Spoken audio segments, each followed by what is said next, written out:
Good morning, honorable members. We are about to start with the proceedings for today.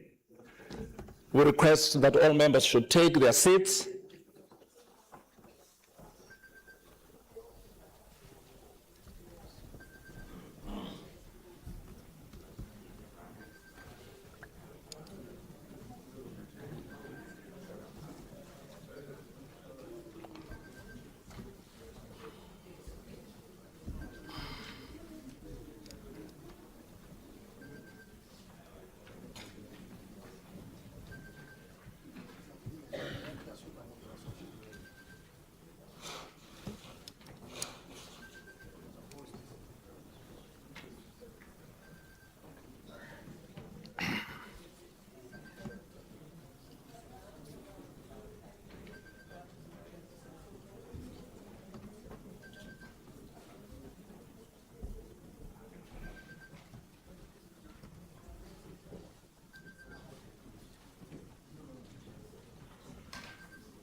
Honorable members, the chairperson of the Speakers Forum.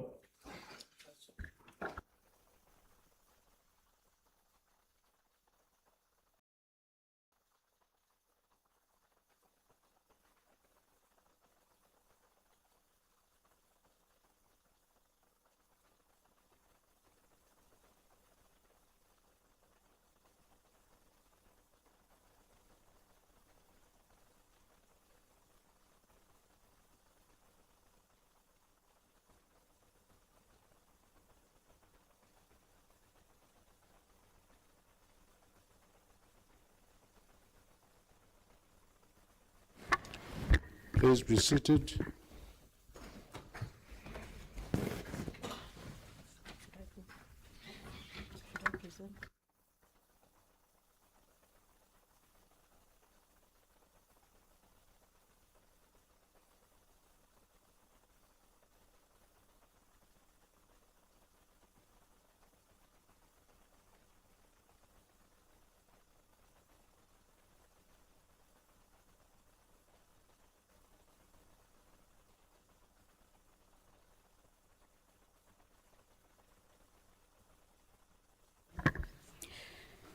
Honorable President of the conference, Honorable Mundenda, the program as presented has not been altered.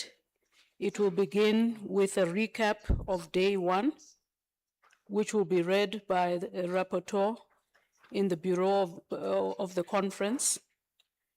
This will be followed by session 3, on strategic partnerships to support the implementation of Pan-African Parliament's mandate. And this will lead us to the coffee break. After the coffee break, session 4 on the role of parliaments in the African economic integration, AFCFTA, and industrialization, which will lead us to the lunch break. After the lunch break, session 5 will showcase the history, functions, relevance, and achievements of the PAP in the continental governance framework, the launch of the PAP model laws, and presentations to follow, ending with an adoption of a final communique, a program of action, and a declaration. In the end, there will be a short closing ceremony which will bring these proceedings to an end. I submit. Excellency. Thank you very much, Clerk of Parliament. We'll proceed with a summary of the recap from our rapporteur. Your Excellency, yes, please proceed. Your Excellency, the President of the Conference, Right Honorable Speakers and Deputy Speakers, let me present the summary of the opening day of the 2026 Annual Speakers Conference that took place yesterday. The first day of the conference highlighted a shared view that parliaments have a central role in turning Africa's Agenda 2063 from policy commitments into practical results. The discussions focused on strengthening parliamentary diplomacy, legislative cooperation, governance, and accountability. Takeaways. Parliamentary diplomacy is a strategic tool for Agenda 2063.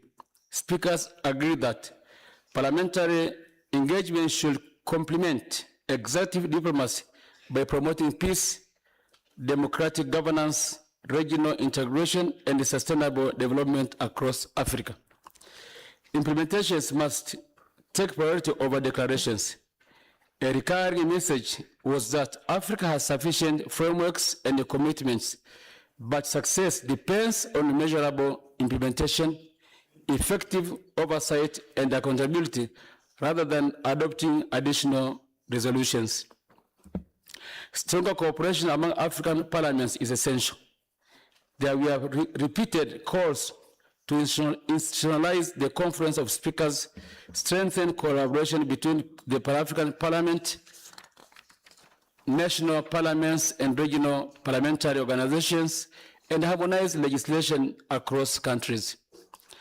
The Pan-African Parliament should play a stronger role. Several speakers advocated for enhancing the PAP's legislative authority, increasing its influence in continental governance, and positioning it as the lead institution for legislative harmonization and interparliamentary dialogue. Good governance remains fundamental to development. Speakers stress that strong institutions, transparent governance, and effective parliamentary oversight are critical to achieving Agenda 2063. Africa's development challenges require coordinated legislative responses. The key issues identified included: 1, conflict and insecurity; 2, youth unemployment, climate change, migration, public health, digital transformation and artificial intelligence, water security, rapid urbanization, governance of critical minerals. Economic resilience requires stronger financial governance. Discussions highlighted the importance of domestic resource mobilization, better public financial management, reducing illicit financial flows, sustainable financing for the African Union, responsible natural resource governance, stronger legislative oversight of public finances. Evidence-based policymaking should guide parliamentary work. The African peer review mechanism emphasized that parliaments should make greater use of governance assessments and systematically follow up on APRM recommendations. Women and youth must be more actively included. Speakers stressed expanding the participation of women and young people in governance and development, reinforced by the Pan-African Women's Day declaration presented during the conference. Strategic priorities emerging from the conference. The discussions point to several priorities for African parliaments. 1 is to harmonize national legislation with Agenda 2063. Number 2, to strengthen parliamentary oversight and accountability. Number 3, institutionalize collaboration among African speakers and legislatures. Number 4, develop legal frameworks for digital transformation and AI. Number 5, to promote peace, security, and regional integration through parliamentary diplomacy. Number 6, to improve governance and management of public resources. Number 7, mobilize sustainable financing for Africa's development agenda. And number 8, ensure that commitments are translated into measurable outcomes for citizens. The overall message, Your Excellency, Mr. President, the dominant message from the first day was that Africa's development ambitions will not be achieved through political commitments alone. Strong, well-coordinated parliaments with effective legislative powers, robust oversight, harmonized laws, and sustained interparliamentary cooperation are viewed as essential to delivering the goals of Agenda 2063 and improving the lives of African citizens.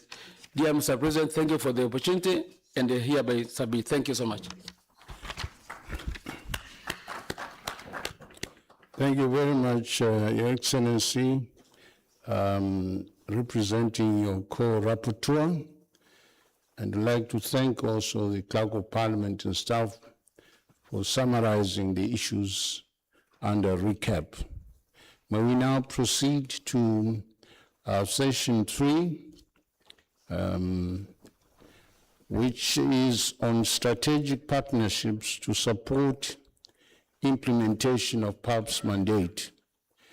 Now, this session will provide an opportunity to strengthen strategic partnership that support the effective implementation of Pan-African Parliament's mandate. It will focus on enhancing cooperation with African Union institutions and key parliamentary partners, including regional and international parliamentary organizations. The discussions will explore practical ways to promote coordination, share expertise, and mobilize collective support to advance Africa's governance, integration, and development priorities. Honorable speakers, deputy speakers, leaders of delegation, we have 3 presentations. After the presentation, there will be a plenary according to the list that will be submitted to the chair. The first presentation, as an introduction, will be done by Honorable Dr. Zenato Hajmen Rawlings, the PAP's second Vice President.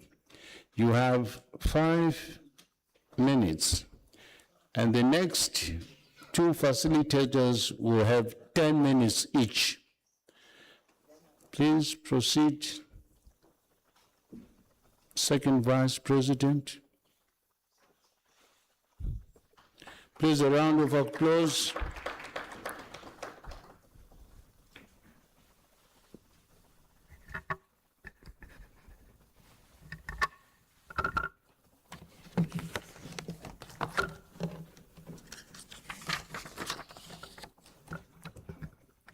Honorable Speakers of National and Regional Parliaments, Heads of Legislative Organs, Bureau of the Pan-African Parliament, Honorable Members of the Pan-African Parliament. Is your mic on? Can you hear me now? Is it better? Thank you, Honorable Chair.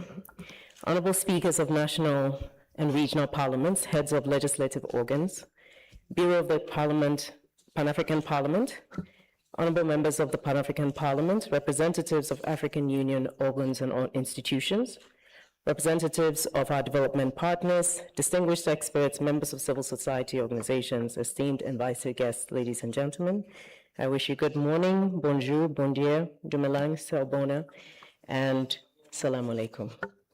I'd like to welcome as well to this gathering the Honorable Elizabeth Lucas Isaacs, the Vice President of the SADC Parliamentary Forum, and Honorable Belaid Tunkra, the 4th Deputy Speaker of the ECOWAS Parliament, and His Excellency Eton, President of the Parliamentary Assembly of La Francophonie.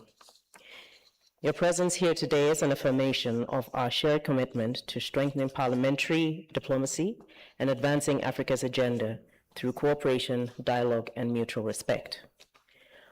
Our meeting comes at a pivotal time for the Pan-African Parliament. As a parliamentary organ of the AU, our mandate extends beyond debate. It includes promoting democratic governance, legislative harmonization, accountability, peace and security, human rights, and the aspirations of Agenda 2063. And delivering on that mandate not only requires political will, but also strong and purposeful partnerships. If we are to realize the aspirations of 2063, our institutions and partners must move beyond working in silos and embrace instead coordinated, collaborative, and mutually reinforcing approaches.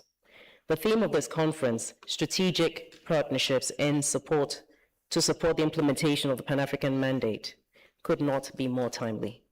No institution can effectively address the complex and interconnected challenges facing our continent in isolation, whether we are strengthening democratic institutions, responding to insecurity, promoting economic integration, advancing gender equality, or accelerating climate resilience. Partnerships remain indispensable.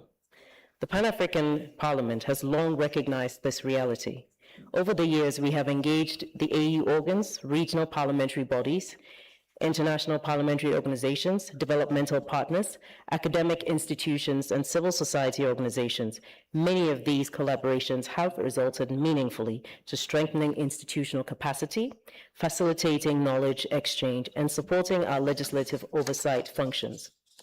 Yesterday's interventions reinforce my confidence in the fact that our continent definitely has the human capital and the experience. We need the whole political will, and we need the synergy of actions to bring our aspirations as a continent to life. We, as the Pan-African Parliament, are the hub that connects all the moving parts. And as the representatives of the people of Africa, we carry the responsibility and moral obligation to push for those aspirations of the people of this continent to be realized. We need deep and diverse partnerships in order to achieve this objective.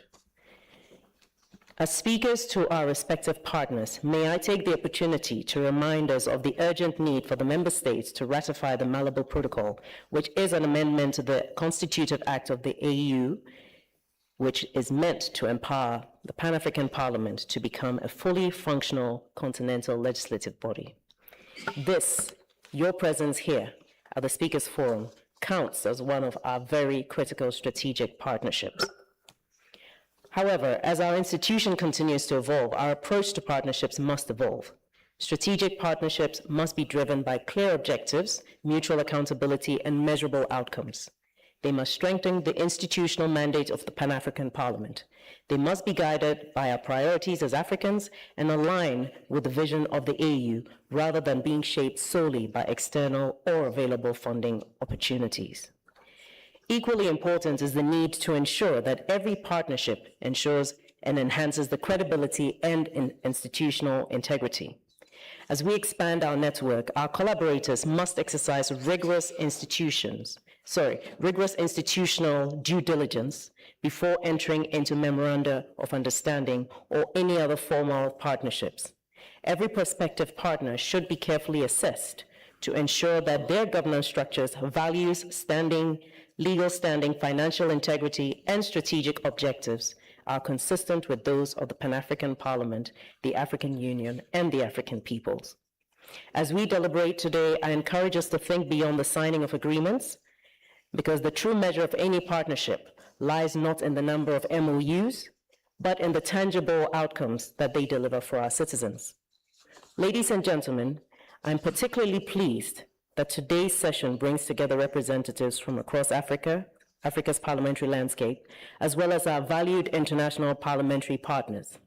Together, we have the opportunity to identify practical mechanisms for greater coordination, to avoid duplication of effort, and share expertise and leverage comparative strengths that build partnerships producing lasting impact for this continent.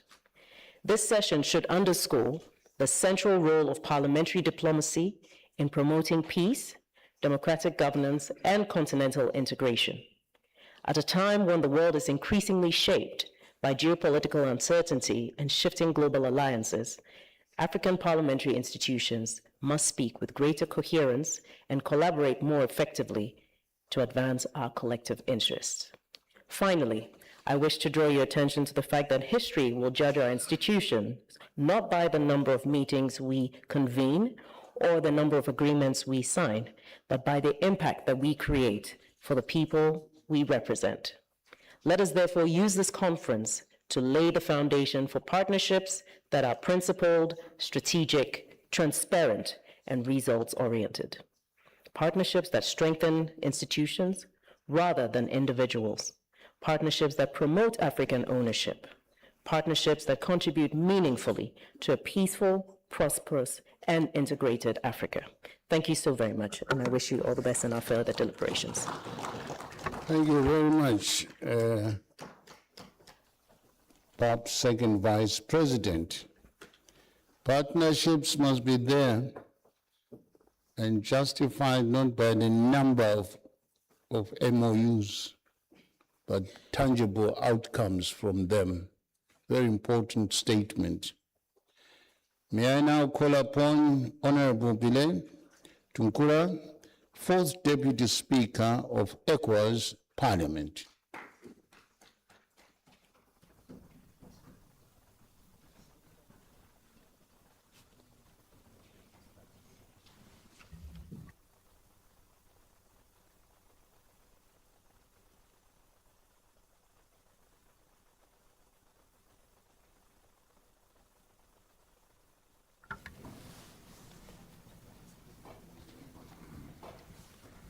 Mr. President of the Pan-African Parliament,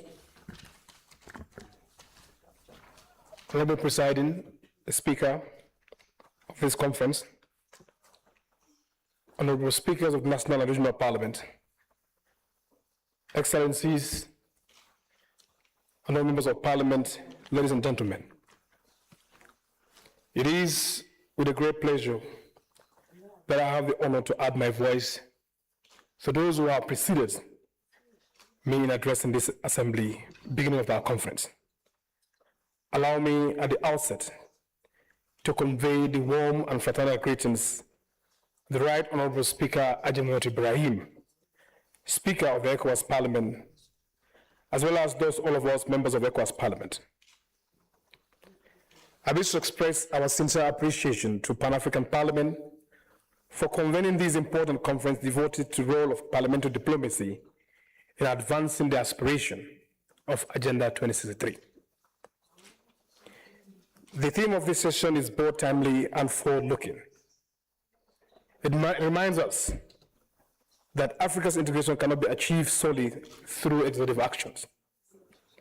It requires stronger complementarity, action-oriented parliamentary institution capable of translating considered aspirations into concrete outcomes for our citizens. Today's panel invites us to reflect upon fundamental questions.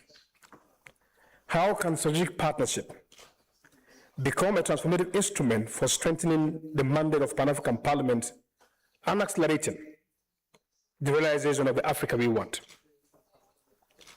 Allow me, at this juncture, therefore, to share our experience of the ECOWAS Parliament, firmly convinced that the lesson of regional integration can make meaningful contribution to strengthening parliamentary governance across our continent. As you are aware, in November last year, the ECOWAS Parliament proudly celebrated its 25th anniversary of its establishment, making an important milestone in its institutional evolution over the past 25 years. Our parliament has progressively established itself as one of the principal pillars of regional integration in West Africa through its contribution to strengthening democracy and rule of law, conflict prevention and peace building, promoting human rights and good governance, bringing community institutions closer to the citizens they serve, and supporting regional policies aimed at sustainable development.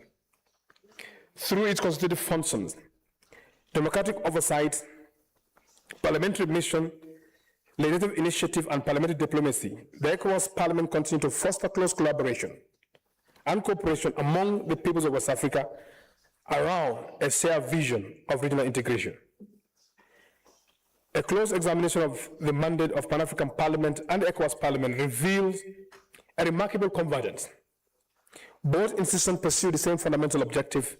Together, we strive to promote peace and security and stability, strengthen democracy and rule of law, advance good governance and citizen participation, deepen regional and intercontinental economic integration, promote legislative harmonization, enhance democratic oversight and accountability, and bring African institutions closer to the people they represent.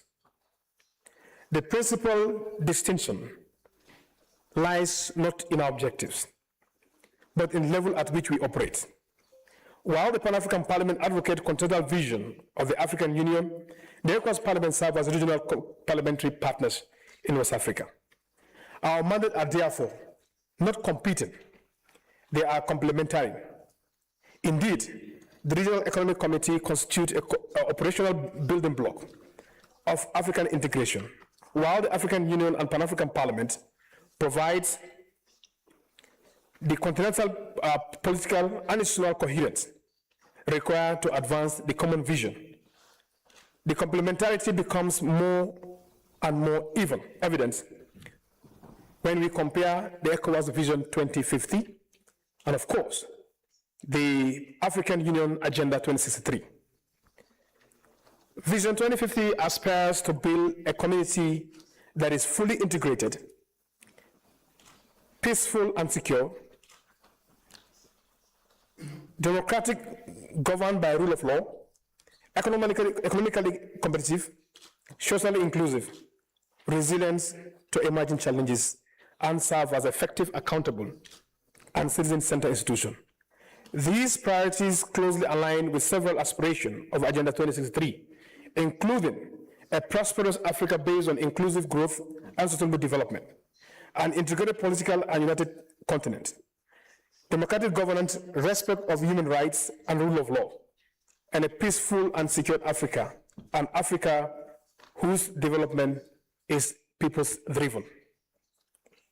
In this regard, ECOWAS Vision 2050 represents the regional expression of a continental ambition embodied in Agenda 2063.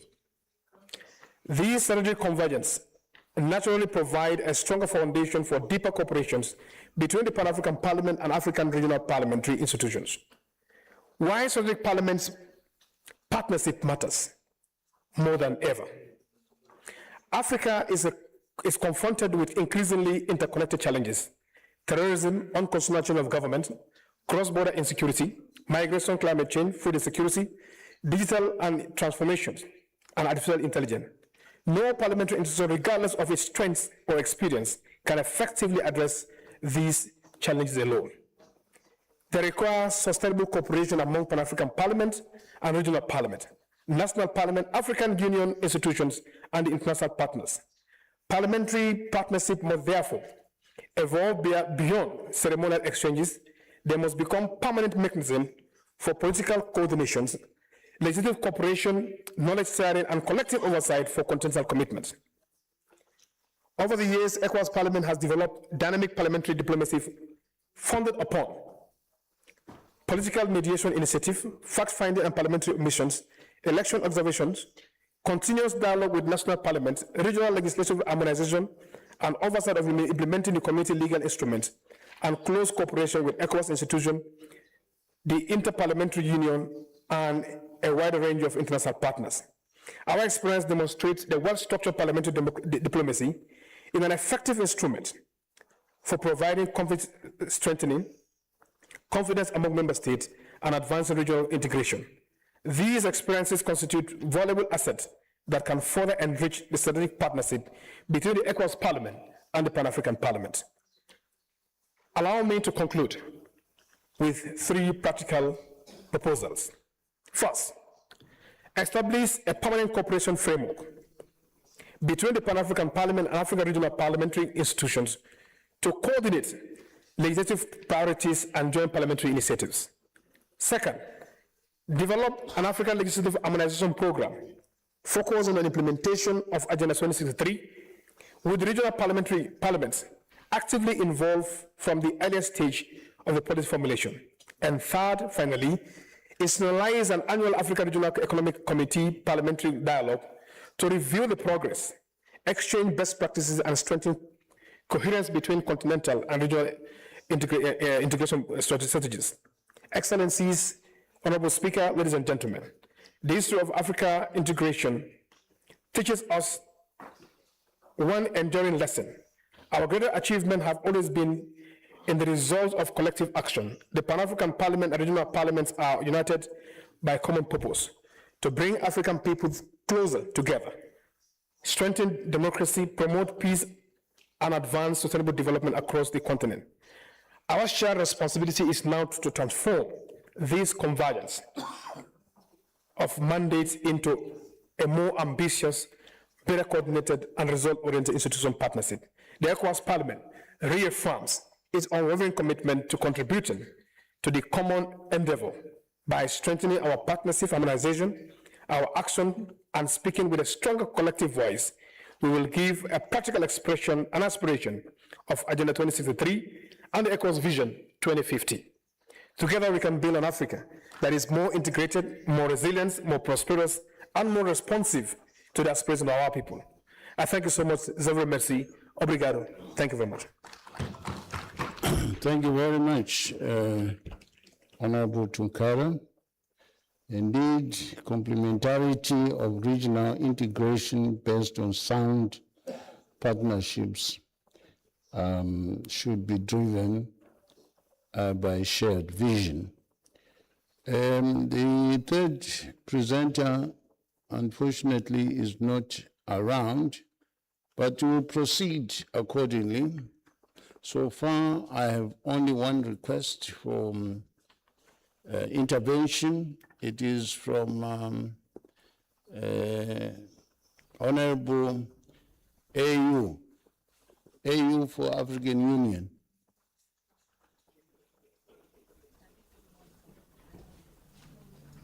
Yes, please proceed.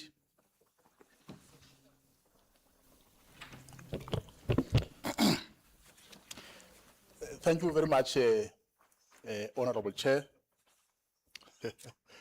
I suppose, I think people are a little bit surprised. Is your mic on? Is your mic on? Let me just tell them. Yeah. Hello? Oh, maybe I need to sit down so that you'll be a little closer to me.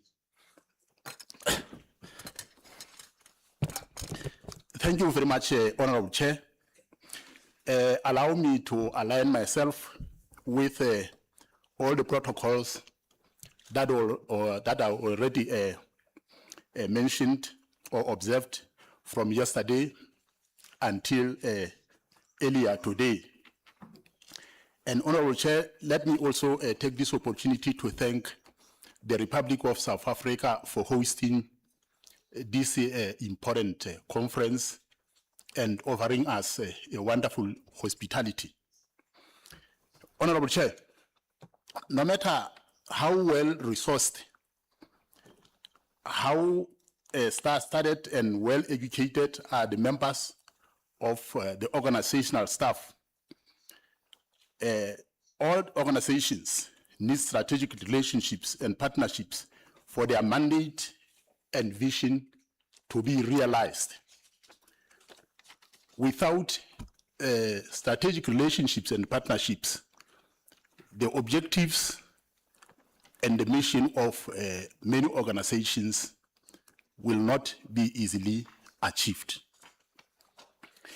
In a similar manner, Pan-African Parliament needs to build, strengthen its working relationships with strategic partners globally, within the continent of Africa, regionally with regional economic communities, nationally with national parliaments of the member states, with the private sector, the media and digital platforms, civil societies, and academic and research institutions.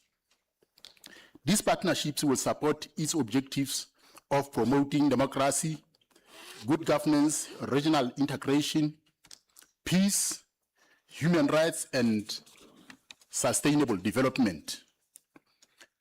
Internationally, Pan-African Parliament can partner with IPU, European Parliament, and many others to improve parliamentary democracy, legislative best practices, and institutional strengthening. It can also partner with UN agencies to improve on governance, sustainable development goals, gender equality, youth empowerment, and technical assistance. Academic and research institutions can also help Pan-African Parliament with evidence-based legislation, policy research, and parliamentary training. Pan-African Parliament strategic working relationships with the civil society may help it to improve its strategies and methodologies on citizen participation, accountability, and policy consultation, as well as public awareness, amongst others. Strategic partnerships with the private sector can help PAP and its member states to attract and benefit from investments initiatives, entrepreneurship, accelerated implementation of African continental free trade area, and digital transformation, amongst others. Honorable Chair. Honorable Chair and distinguished members, the list of potential strategic partners with PAP, strategic areas for partnerships, and the benefits thereof are so many and cannot be exhausted within this given short time. So in conclusion, or when I conclude my submission, my recommendation, Honorable Chair and distinguished members, is to encourage Pan-African Parliament to enter into formal strategic relationships with strategic partners.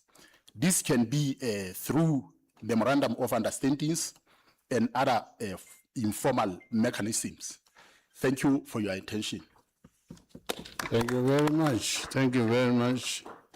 I've received a request also for some intervention from the Honorable, I think, Boji from the Gambia.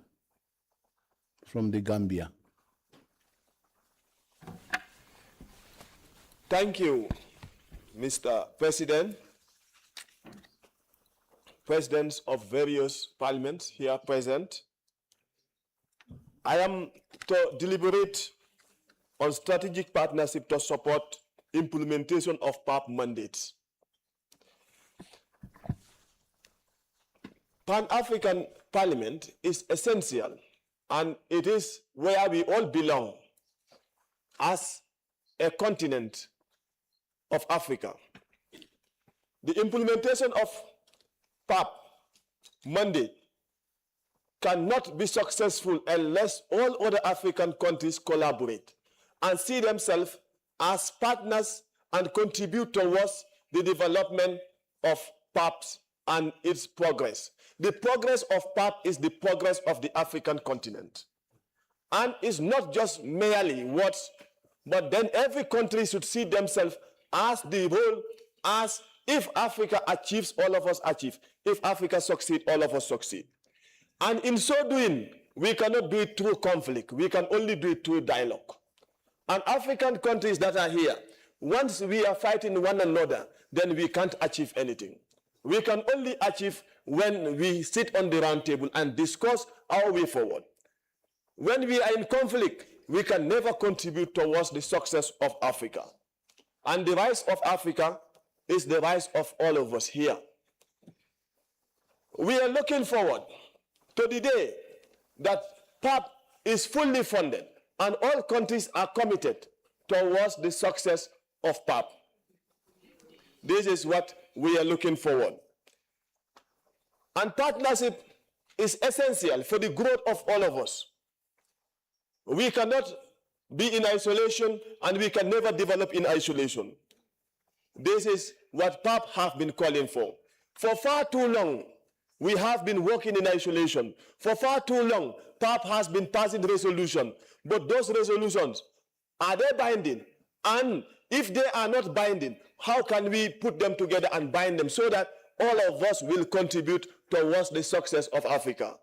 And this is what we are calling for. And we look forward to the day that Africans will be looking at each other as brothers and sisters and each other's keepers.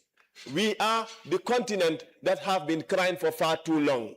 And we look forward to the day that Africans stand up to celebrate and implement all the strategic and the partnership, the policies that have been passed by this parliament. Thank you.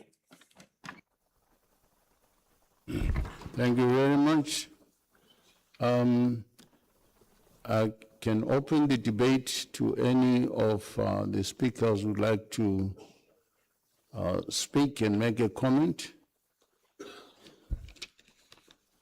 Because I had only those two requests. If any volunteer?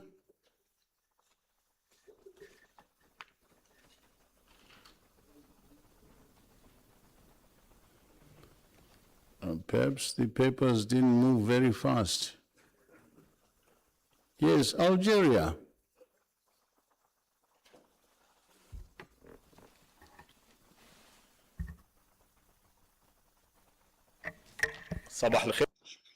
Good morning. Thank you, Honorable Chair.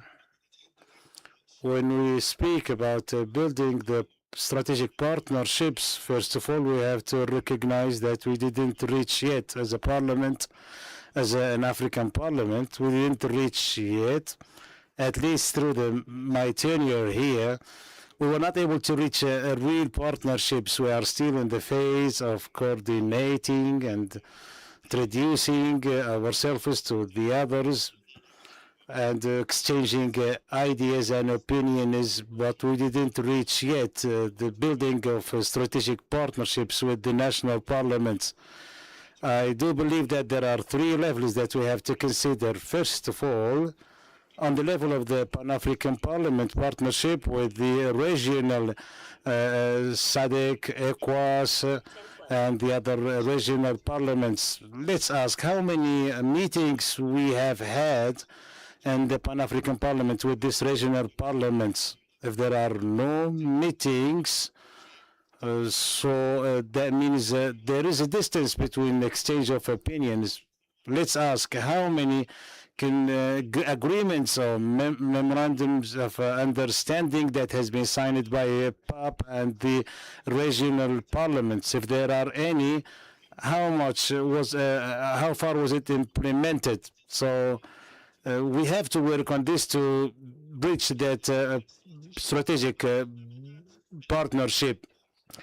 I do believe that those three levels that we can work on achieving as Africans in order to work with the rest of the parliaments like the Latin Parliament or European Parliament. We can exchange ideas and experiences with those parliaments. We as a Pan-African Parliament since 2004, we have acquired experiences concerning legislation, the parliamentary practices. We can share those experiences with those international and continental parliaments. So we can share experience with those parliaments. The second level that we should concentrate on is how can we defend our African issues? How can the Pan-African Parliament make the voice of Africa heard in the European Parliament or Latin American Parliament? Because in many times the other is not able to hear our voice or know our issues. In many times the others are making an image and making an understanding of our issues through the eyes of the others and not through our own projection. The third point, which is very important, I do believe, when it comes to cooperation with the rest of the parliaments. I do believe that there are common causes that binds us with those regional and international parliaments. We do remember that in the 60s and the 70s, where there has not been very widespread of the parliamentary thinking. We have been cooperating with Asia, with Latin America, with other parliaments in order to defend the causes of liberation and other African causes. So I wonder that we don't have these relationships today, which makes me feel that there is a weaker coordination with those parliaments. I do believe that we have to work on those three levels in order to be able to build a strategic partnership with the others. Thank you very much, Honorable Chair. Thank you very much. Well spoken. Any other volunteer? Any other volunteer? Before I close the debate.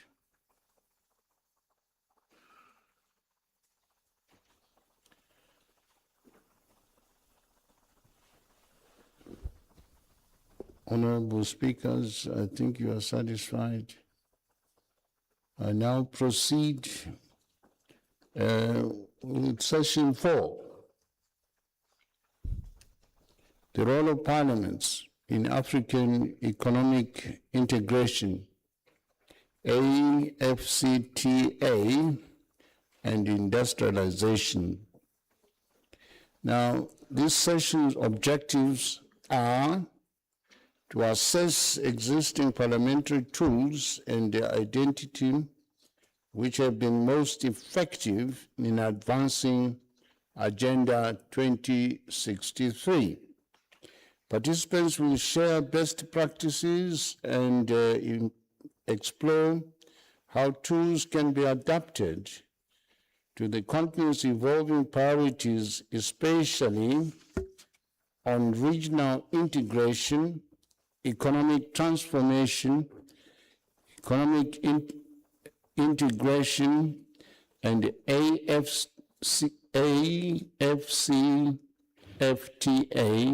and industrialization. The introductory remarks will be given by the Honorable Veronica Robert Landau as rapporteur.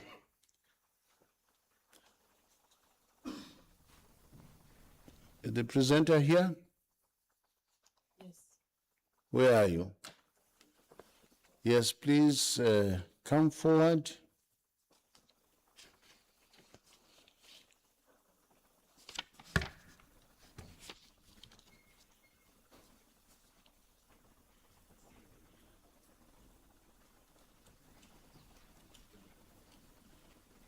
Thank you. Please proceed.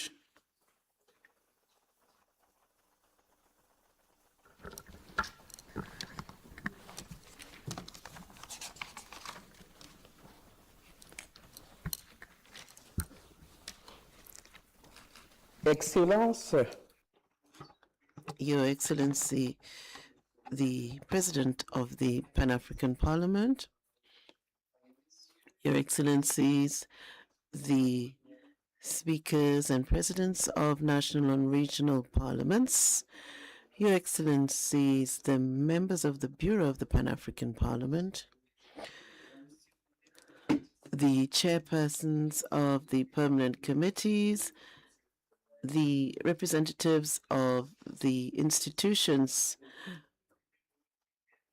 Your Excellencies, ambassadors of the African Union, my dear colleagues, distinguished invited guests, all protocols observed. It is my great pleasure to take the floor this morning on a subject which is at the heart of the development of our continent. The parliamentary role in contributing towards addressing the numerous challenges that Africa faces is at a time where our continent faces numerous developments, new developments such as climate change, regional economic integration, security. It is the time now where the voices of our people need to transcend our national borders, and this can only be achieved through parliamentary diplomacy. Given the complicated nature of the current challenges, traditional diplomacy cannot be the only tool for meeting the aspirations of our citizens, and so parliamentary diplomacy is today not a substitute, but rather an indispensable tool for ensuring a prosperous future for our continent. Distinguished members, we have been sharing our experiences throughout this conference in order to find concrete solutions for armed conflict, climate change, terrorism, unconstitutional changes of government, migration of our youth, unemployment, digital transformation, as well as artificial intelligence. There is also the challenge of public health, food security, and development challenges, or rather funding of our development. Now, in order for our voices to bear fruit, by the end of this conference, we need to have concrete approaches to address these fundamental issues for our continent's development. And the most important is peace and security, food security, and advocacy for climate justice. So the laws that we pass, the partnerships that we are creating, need to be tools through which Africa affirms its interests and influence. My dear colleagues, growth can only be sustainable if it benefits all of us. So the challenges today can only be addressed if we take them on using the appropriate tools. Our children await our decisions to address their challenges. They expect concrete action from us so that we can build a new road for the success of our African continent. Our success will ensure that our countries arrive at success, but this can only be done if we give the best of ourselves. But we can only guarantee success if we focus on Africa's future, and an Africa that speaks with one voice. We need to set aside our divisions and focus on our strengths so that we can be united. That is how we will conquer. We need to make the right choices, the choice which is based on accountability and solidarity. Our future is bright. However, each of us would need to take full advantage of our gains for ensuring this bright future. It's not just to make speeches, but to ensure concrete results for the benefit of our citizens, tangible results, so that our interactions produce concrete results. And we need to move from here with greater interparliamentary cooperation. We need to leave here stronger, and we need to leave here with a plan for concrete action, because everything we say here should not just be falling on soil that is not fertile. We need to ensure that it falls rather on fertile soil that would grow and produce fruit, the fruit that we all anticipate or need for our continent. Honorable Chair, I commend you all for the unity that is here, and let us work harder to remove the divisions between us. Let us be more united than in the past. Let us cultivate love and not hate. Let us forgive one another and rather walk hand in hand. I believe that this is how we will be able to build the Africa of the future, Africa that speaks with one voice. So with that, let me encourage you to implement the resolutions of our meeting as we leave here. Thank you very much for your attention. Much. Thank you. Indeed, she has stressed that parliamentary diplomacy is indispensable in executing the role of parliaments in African economic integration, AFCFTA, and industrialization. One refreshing statement is that less speeches, less talking, but more concrete results. And of course, we have to be united to achieve the Africa we want. The next presenter is His Excellency Honorable Safia Almi Shibrili. If I don't pronounce your name correctly, please forgive me in advance.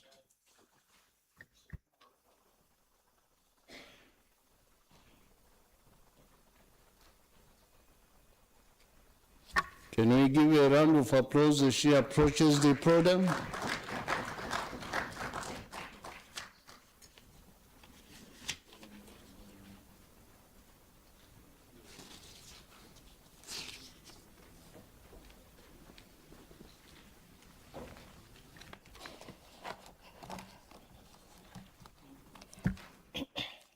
Honorable Président, Honorable President, Chairperson of the conference, honorable speakers of national parliaments, dear colleagues, peace be upon you. Mr. President of the conference, I thank you for giving me the floor this morning on an important topic, that is the role of parliament in the economic integration of Africa, the AFCFTA, and industrialization. The AFCFTA is a project of the African Union which aims at creating a big common market for our continent. Its objective is to facilitate intra-African trade by reducing custom barriers and other obstacles to our trade. Thanks to the AFCFTA, African companies can easily sell their products in other African countries. This encourages the development of local companies, attracts investments, and creates new jobs. The AFCFTA equally encourages African countries to transform or process their raw material in Africa rather than exporting them. This approach contributes to the industrialization of the continent and strengthening national economies. Processing raw material in our continent enables us to create more job opportunities, strengthen local commerce, and give more added value to African resources. The success of the AFCFTA equally goes via the free movement of people by facilitating a movement of Africans and by progressively removing visas amongst our countries. This is going to enable traders and investors to develop their activities and to strengthen trade between African countries. The free movement of people is equally important as that of goods and services. Together, they are going to strengthen the integration of our continent. Distinguished gentlemen, distinguished MPs, for Djibouti, AFCFTA represents more than a trade agreement.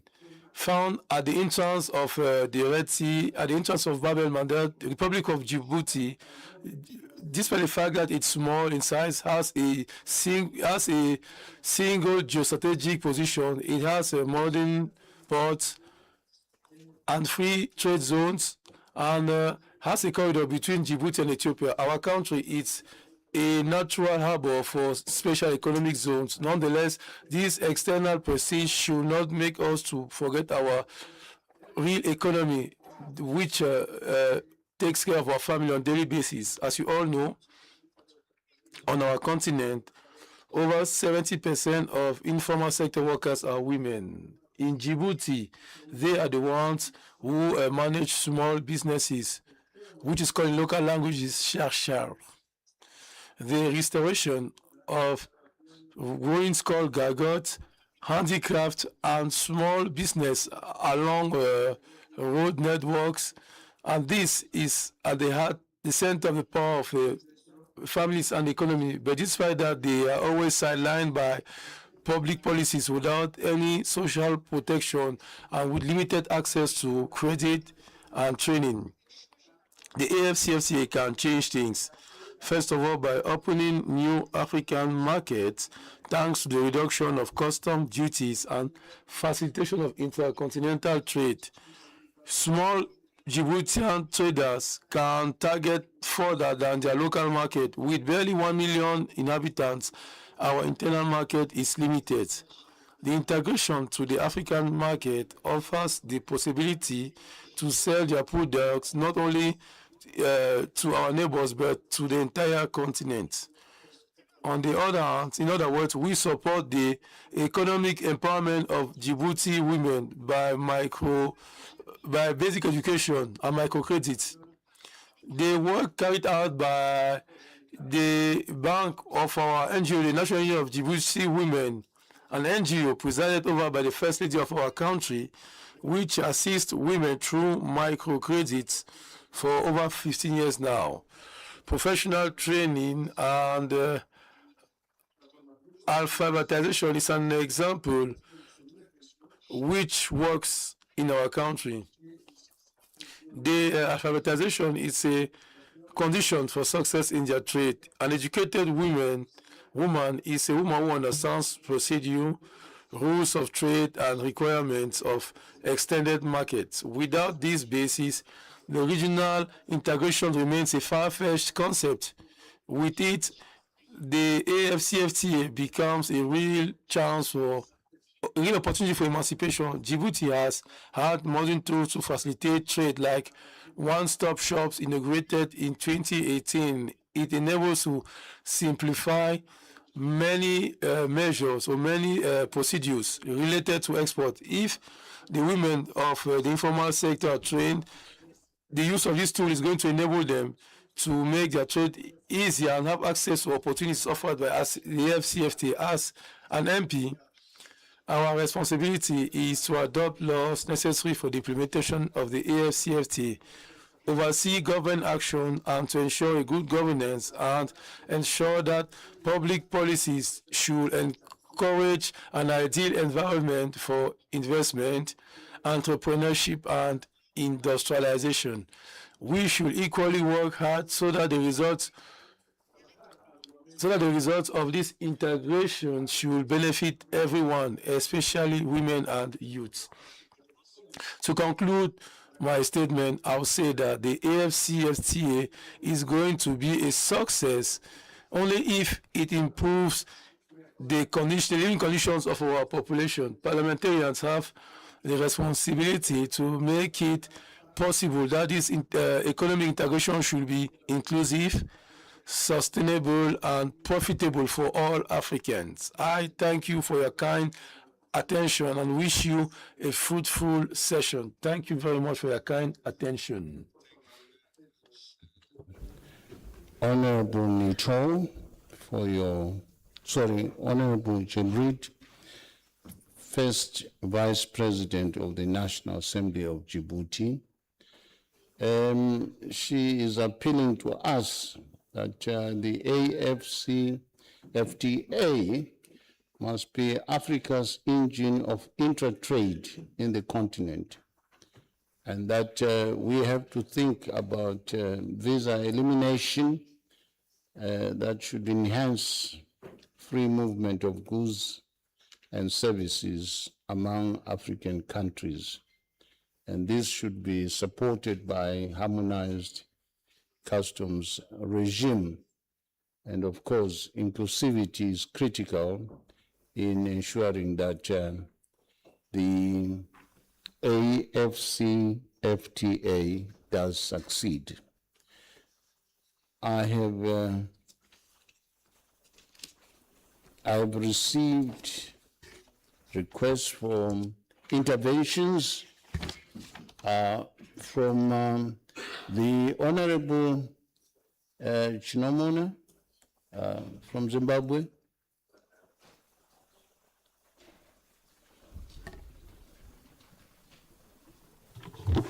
Thank you, Your Excellency.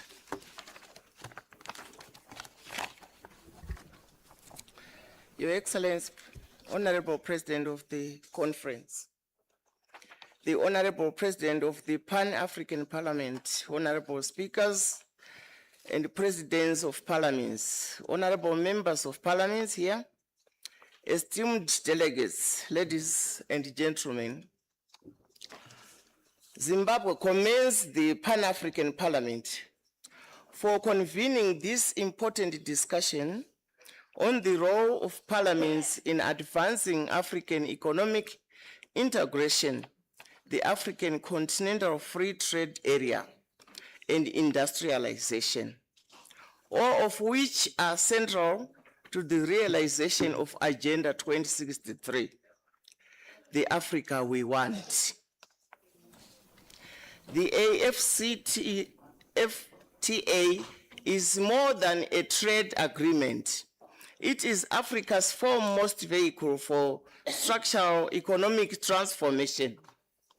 It provides an opportunity to move our continent beyond the export of raw materials towards value addition, beneficiation, and industrialization.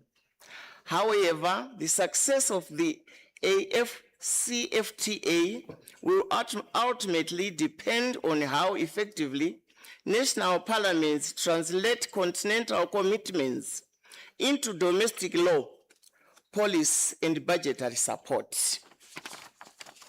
Mr. President, from Zimbabwe's experience, Parliament has an indispensable role in ratifying regional and continental instruments, aligning national legislation with AFCFTA obligations, scrutinizing government implementation, approving strategic investments in productive sectors, and ensuring that regional integration delivers tangible benefits to our citizens, particularly women and youth. As we pursue industrialization, African parliaments should prioritize legislation that promotes value addition to our abundant natural resources, supports innovation, facilitates technology transfer, and strengthens energy, transport, and digital infrastructure. Zimbabwe's lithium policy aligns well with the African Continental Free Trade Area, AFCFTA, objectives by promoting regional value chains, accelerating continental industrialization, and ending raw material dependence. Key pillars include value addition, industrialization, and marketing integration. Banning raw exports forces local processing into battery-grade products, echoing AFCFTA goals to move away from primary commodity export models. Zimbabwe's National Development Strategy 1 and now the implementation of National Development Strategy 2 place industrialization, beneficiation, and private sector-led growth at the center of economic transformation. Parliament continues to exercise oversight to ensure that these national priorities are aligned with our regional and continental aspirations. Mr. President, parliamentary diplomacy must now evolve from dialogue to implementation through strengthened cooperation, greater exchange of legislative best practice, and harmonization of laws affecting trade, investment, and infrastructure development. We can remove barriers that continue to fragment African markets. The time has come for Africa not merely to trade more, but to produce more, process more, and trade more with itself. In doing so, we shall create decent jobs, build resilient economies, and secure shared prosperity for future generations. I thank you.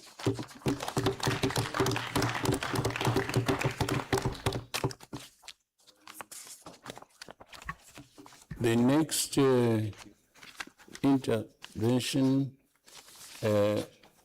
is coming from Honorable Silo. Is it Silo or Gilo? Silo, yes, from Tanzania. Thank you so much, Your Excellency, our President. It is indeed a great honor and a privilege for me given an opportunity to speak on this important topic. The African Continental Free Trade Area and industrialization are the central pillars to the realization of the African Union's Agenda 2063 and represent Africa's collective vision for inclusive growth, prosperity, and sustainable development. As we speak, Mr. President, the Parliament remains central in transforming these aspirations into practical national action through legislation, oversight, budget approval, and representation. Parliaments are uniquely positioned to transform continental aspirations into national realities through their constitutional mandate of legislation, oversight, representation, and budget scrutiny. In Tanzania view, Parliament are the key driver of Agenda 2063 and should undertake the following actions. 1, enact and harmonize legislation supporting regional integration and the African Continent Free Trade Area implementation. Number 2, ratify continental and regional legal instruments as matter of urgency. Number 3, allocate adequate financial resources for implementation of integration commitments. Number 4, exercise effective oversight over government's implementation of African Union and regional economic community decisions. And number 6, promote citizen participation and ownership of continental integration initiatives. Without parliamentary ownership, many continental commitments remain policy aspirations rather than enforceable national obligations. Dear Mr. President, we all understand that the role of Parliament in economic integration, African Continental Free Trade Area, and industrialization faces some challenges that vary from one state to another. And some of them includes a lack of high-level political will. We know some of the countries prioritize other issues over regional integrations. Without high-level political will within the African Union states members, many AU protocols will remain political declarations. And 2, legislative and ratification delays. As we may all know that many African Union protocols and the African Continental Free Trade Area are not domesticated. Without domestic laws on customs, standards, rules of origin, African Continental Free Trade Area cannot function. Number 3, low level of citizen and private engagement. Most citizens are not aware on African continent free trade area and its benefits. Number 4, absence of infrastructure that support economic integration and industrialization. As you may all know that some of African countries are not well connected by roads, and that makes it difficult to implement integration. There are no stop border posts to facilitate trade and movement of people. With those few remarks, may I present my few recommendations on strengthening the role of Parliament in fostering economic integration, African continent free trade area, and industrialization. 1, we need to accelerate the domestication and harmonization of African continent free trade area protocols, African Union legal instruments, and regional economic communities frameworks to strengthen regional integration and industrialization. Number 2, to strengthen parliamentary oversight of Agenda 2063 and African continent free trade area implementation through institutionalized monitoring, evaluation, and measurable performance indicators.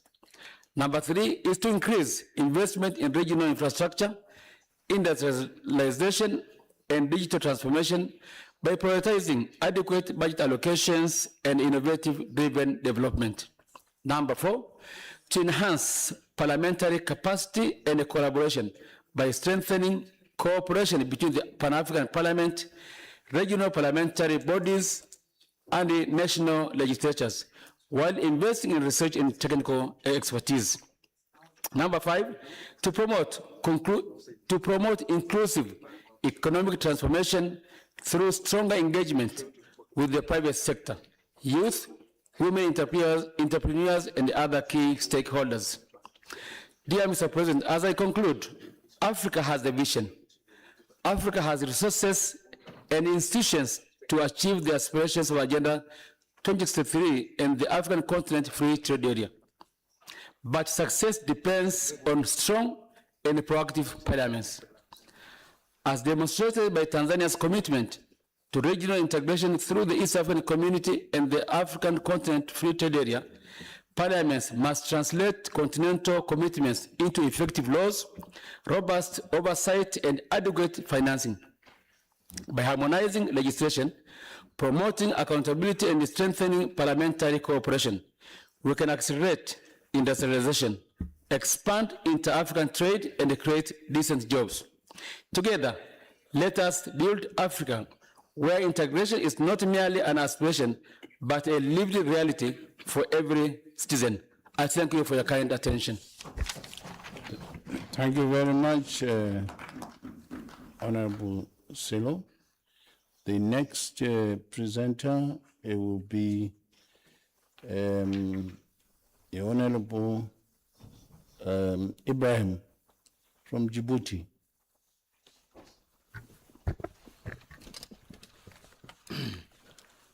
Merci, Monsieur. Thank you, Honorable President. Honorable Presidents of National and Regional Assemblies, distinguished senators,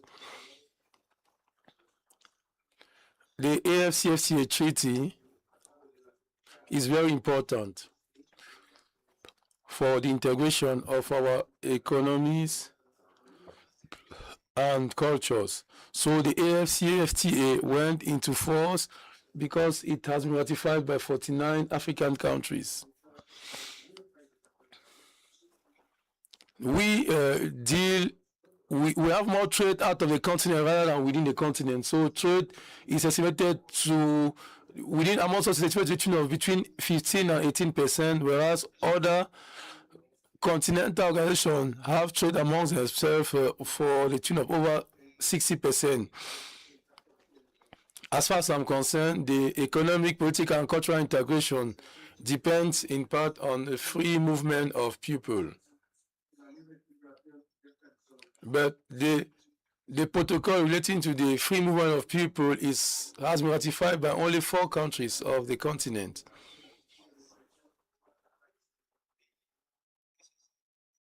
And this because it requires 15 countries to ratify for it to get into force. So let's make it possible that at least 15 countries of the AU should ratify the protocol on the free movement of persons. This is going to contribute to the improvement of the implementation of the AFCFTA. I thank you very much. Thank you very much, Djibouti. The next presenter is from His Excellency Sekamane from Lesotho. The President of the Bureau, honorable speakers and deputy speakers, distinguished delegates, ladies and gentlemen, please allow me to stand on the established protocols. It is truly an honor for me to address this august gathering on the role of parliaments in advancing Africa's economic integration, the African Continental Free Trade Area, as well as the continent's industrialization agenda. To start with, Africa's pursuit of economic integration has gained significant momentum through the establishment of the African Continental Free Trade Area, which aims to create a single African market for goods and services, promote intra-Africa trade, stimulate industrial development, and enhance the continent's competitiveness in the global economy.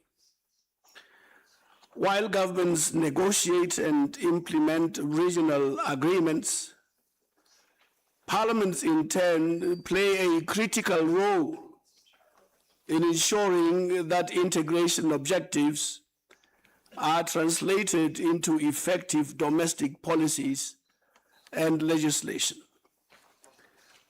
Parliaments are central to the success of regional integration because they provide the legal and institutional framework that is necessary for implementing international agreements. Their first responsibility in this regard is to ratify treaties, such as the African Continental Free Trade Area,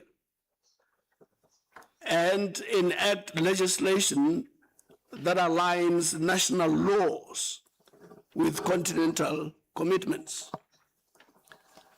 In addition to lawmaking, parliaments perform their oversight function in which they monitor the executive in the implementation of integration policies, scrutinizing public expenditure, and ensuring accountability. Through the committees of parliament, legislators assess and evaluate whether or not governments are meeting their obligations under regional agreements, and whether public resources are being used effectively to support economic integration. Parliaments also represent citizens by providing a platform through which businesses, workers, and civil society can express their concerns regarding regional trade policies. This helps ensure that economic integration promotes inclusive growth rather than benefiting only a limited segment of society. The African Continental Free Trade Area represents an opportunity for Africa to shift from exporting mainly raw materials to producing higher value manufactured and finished goods. By creating a larger integrated market, the agreement allows African firms to achieve economies of scale, attract investment, and strengthen regional value chains, thereby tackling the problem of fragmentation so eloquently articulated yesterday by Dr. Kaberuga. Industrialization requires supportive policies, such as investment in infrastructure, skills development, innovation, and access to finance. Parliaments contribute by approving budgets that prioritize industrial development, passing legislation that encourages manufacturing and investment, and ensuring that trade policies complement national industrial strategies. Furthermore, harmonized regulations across the continent can reduce barriers to trade, making it easier for businesses to operate across borders and participate in continental supply chains. And at this juncture, Honorable Chairperson, please allow me to provide a practical example of the Kingdom of Lesotho on the one hand and the Republic of South Africa on the other. Lesotho's Highlands Water Project is a sine qua non for Gauteng's industrialization. It is a classical and most suitable example of the African Free Trade Area in action, reconfigured in line with the thinking of the current Parliament, where this project is to be expanded to also include Botswana, where clean water will be tunneled through South Africa into Botswana. This would represent one of the best examples of the role that parliaments can play in economic integration, the African Free Trade Area, and indeed industrialization. In conclusion, Mr. Chairman, parliaments are indispensable to Africa's economic integration agenda. Through their basic functions of representation, legislation, appropriation, and oversight, they help transform the objectives of the African Continental Free Trade Area into practical national policies that promote industrialization and sustainable economic growth. As Africa continues to deepen regional integration, stronger and more effective parliament institutions will be essential for ensuring that the benefits of the African Continental Free Trade Area are widely shared and that they do contribute to a long-term economic transformation across the continent. I thank you for your kind attention. Thank you very much, Your Excellency, the Kingdom of Lesotho. May I now call upon the Honorable, the handwriting here, Deputy Speaker from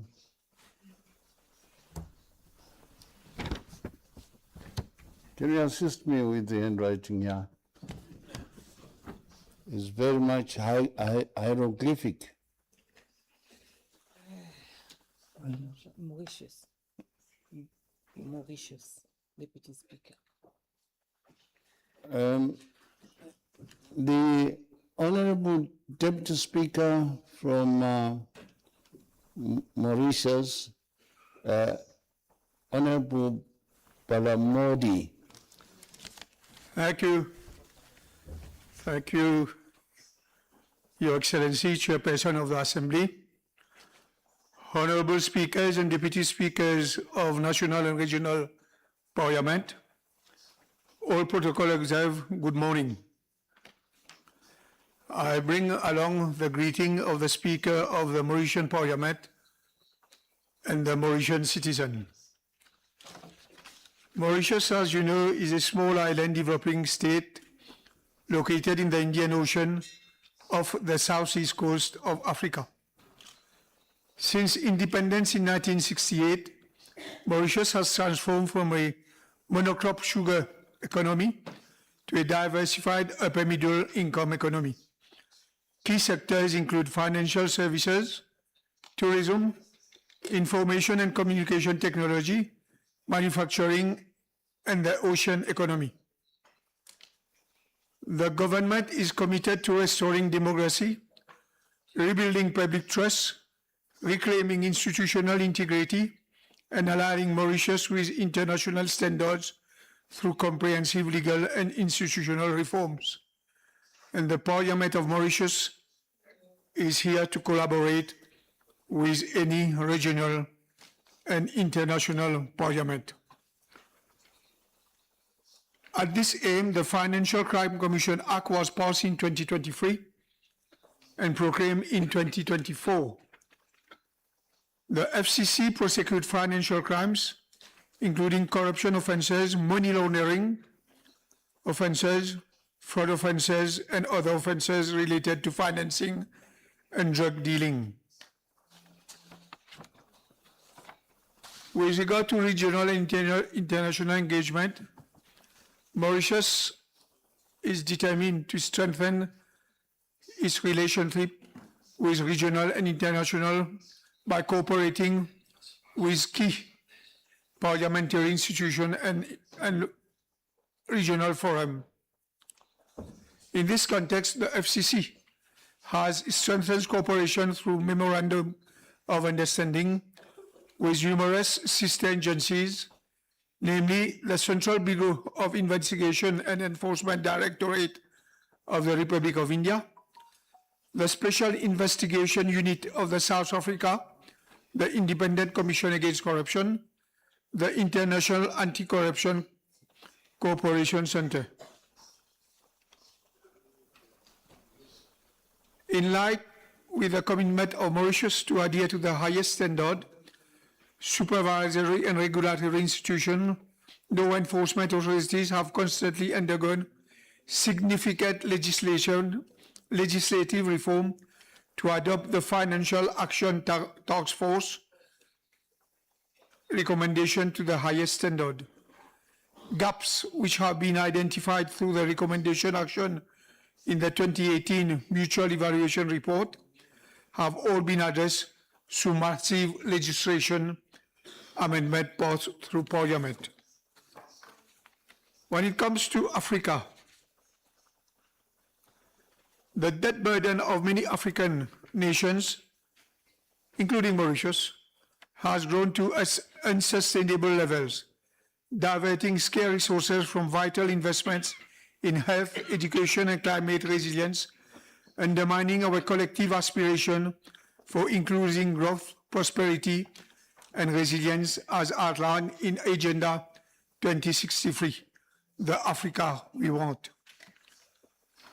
Extensive consultation among EU member states, African financial institutions, and stakeholders have resulted into a common African position on debt, CAP on debt, which is a unified strategic response and collective vision for addressing the structural roots of the debt crisis.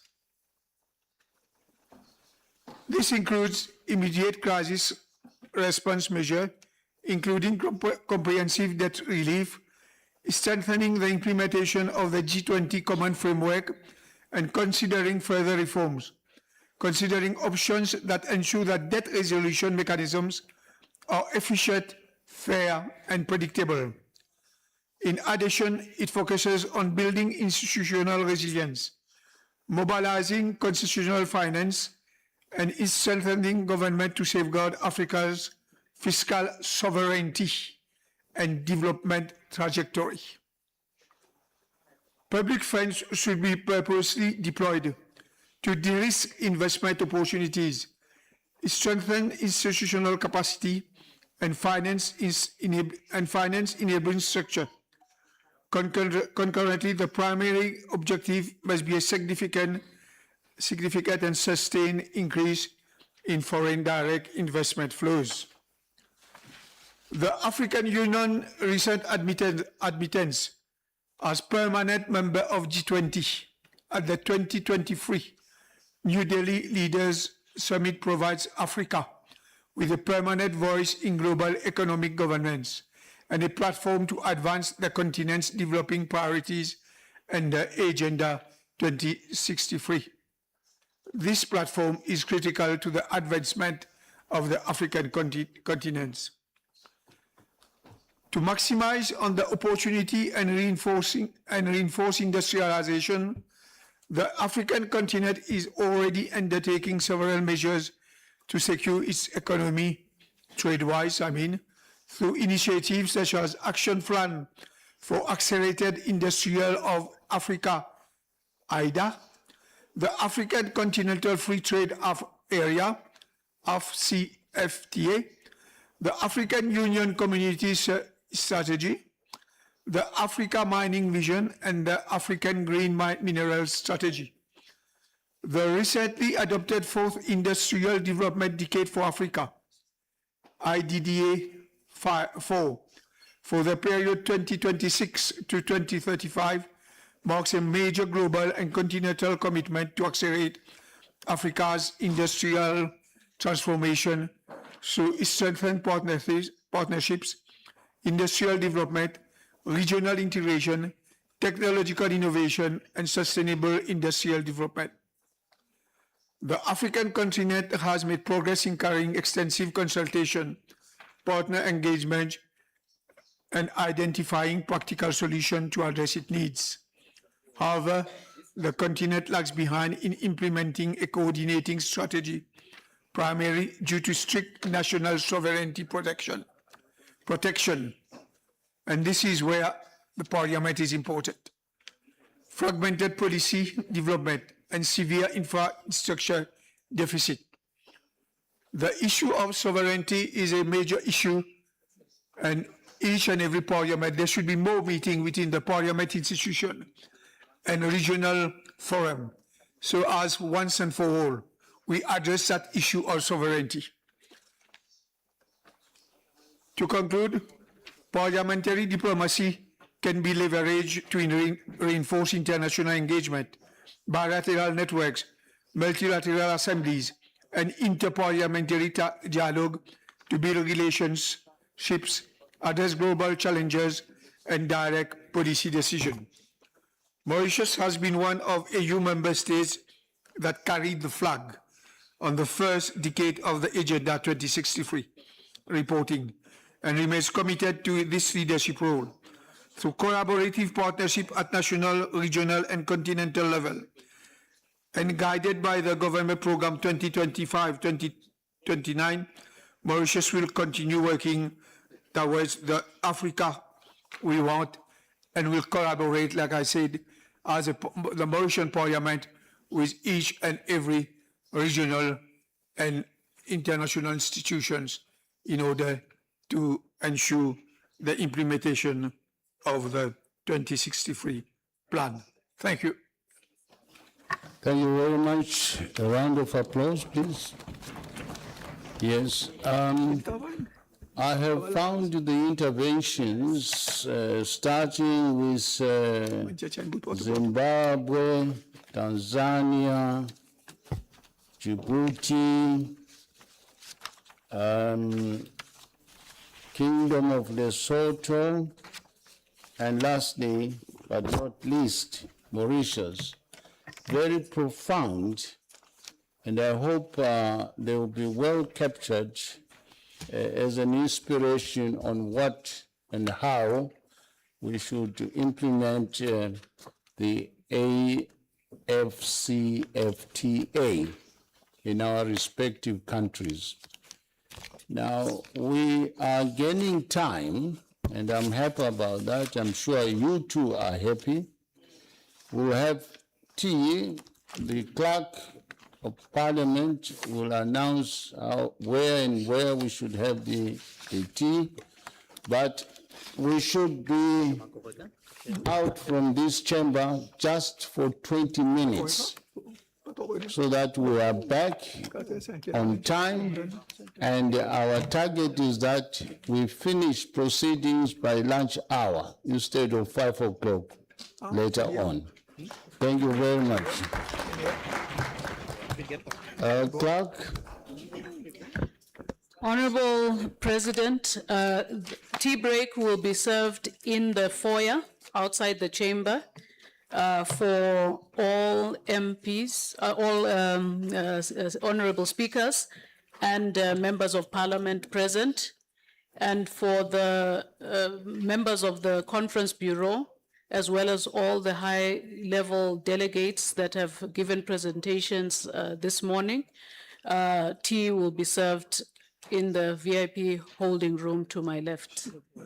Thank you. We will return to the chamber at 11:45 to resume with session 5 being led by the President of the Pan-African Parliament. Thank you.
Today I am honored to be received by His Excellency, the President of the Pan-African Parliament. It was really a very good and important moment in the history of the Pan-African Parliament to elect His Excellency.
Union member states with a common legislative framework that they can adapt into their own national laws. It helps harmonize legally binding. Have you ever wondered how the Pan-African Parliament develops a model law? A model law is not legally binding, but it provides African Union member states with a common legislative framework that they can adapt into their own national laws. It helps harmonize laws across Africa and supports continental integration. The process begins with an idea. A proposal for a model law can come from the Pan-African Parliament itself, one of its members, a permanent committee, an African Union institution, civil society organizations, or even citizens and organizations from AU member states. The proposal is submitted to the Bureau of the Pan-African Parliament, which assigns it to the most relevant permanent committee, known as the Parent Committee. The Parent Committee then asks three important questions. Is there a need for common standards across Africa? Does the proposal align with African Union legal and policy frameworks? Does the Pan-African Parliament have the resources and expertise to develop it? If the answer is yes, the committee recommends that the plenary approve the development of the model law. Once approved, the drafting process begins. The Pan-African Parliament Secretariat leads the technical work supported by legal experts, researchers, and an advisory group made up of members of Parliament and subject matter experts. First, research is conducted to understand the issue and identify best practices from across Africa. Using this research, the drafting team prepares the first version of the model law. The draft is reviewed by the Parent Committee before being presented to the plenary for a first reading. After that, the draft is opened for public consultation. Regional parliaments, African Union institutions, experts, civil society, and other stakeholders are invited to provide their views. Their feedback is incorporated into a revised draft, ensuring that the model law reflects Africa's diverse realities while promoting common standards. The revised draft returns to the Parent Committee for approval. The plenary debates the draft and may adopt it with or without amendments. If further improvements are needed, the draft is revised and brought back before the plenary for final consideration. The Pan-African Parliament then works with member states to promote its adoption, monitor implementation, and support harmonized legislation across Africa.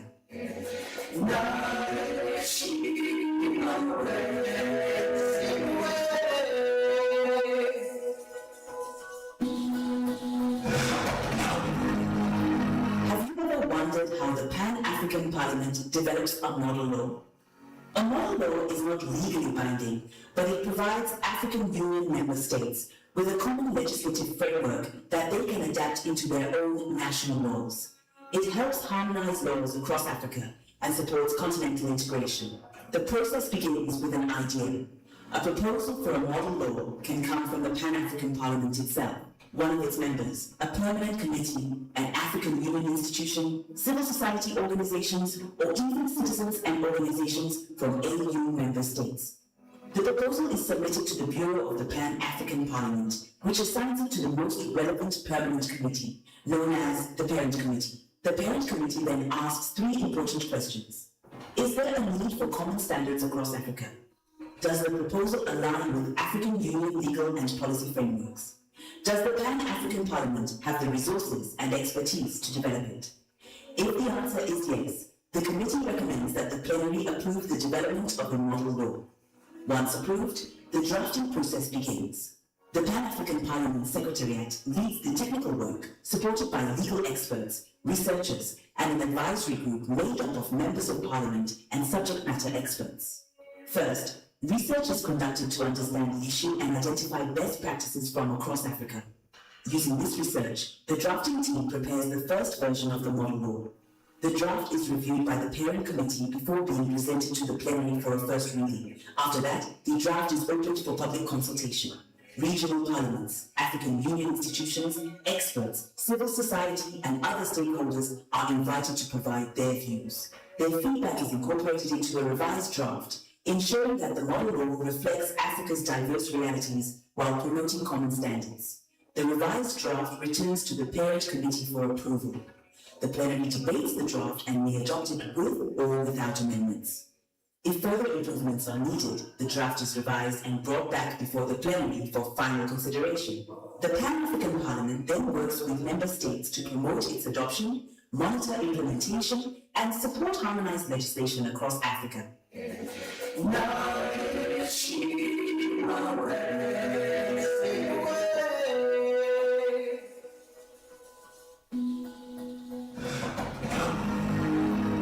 you ever wondered how the Pan-African Parliament develops a model law? A model law is not legally binding, but it provides African Union member states with a common legislative framework that they can adapt into their own national laws. It helps harmonize laws across Africa and supports continental integration. The process begins with an idea. A proposal for a model law can come from the Pan-African Parliament itself, one of its members, a permanent committee, an African Union institution, civil society organizations, or even citizens and organizations from AU member states. The proposal is submitted to the Bureau of the Pan-African Parliament, which assigns it to the most relevant permanent committee, known as the Parent Committee. The Parent Committee then asks 3 important questions. Is there a need for common standards across Africa? Does the proposal align with African Union legal and policy frameworks? Does the Pan-African Parliament have the resources and expertise to develop it? If the answer is yes, the committee recommends that the plenary approve the development of the model law. Once approved, the drafting process begins. The Pan-African Parliament Secretariat leads the technical work, supported by legal experts, researchers, and an advisory group made up of members of Parliament and subject matter experts. First, research is conducted to understand the issue and identify best practices from across Africa. Using this research, the drafting team prepares the first version of the model law. The draft is reviewed by the Parent Committee before being presented to the plenary for a first reading. After that, the draft is opened for public consultation. Regional parliaments, African Union institutions, experts, civil society, our meeting is called to order. are invited to provide.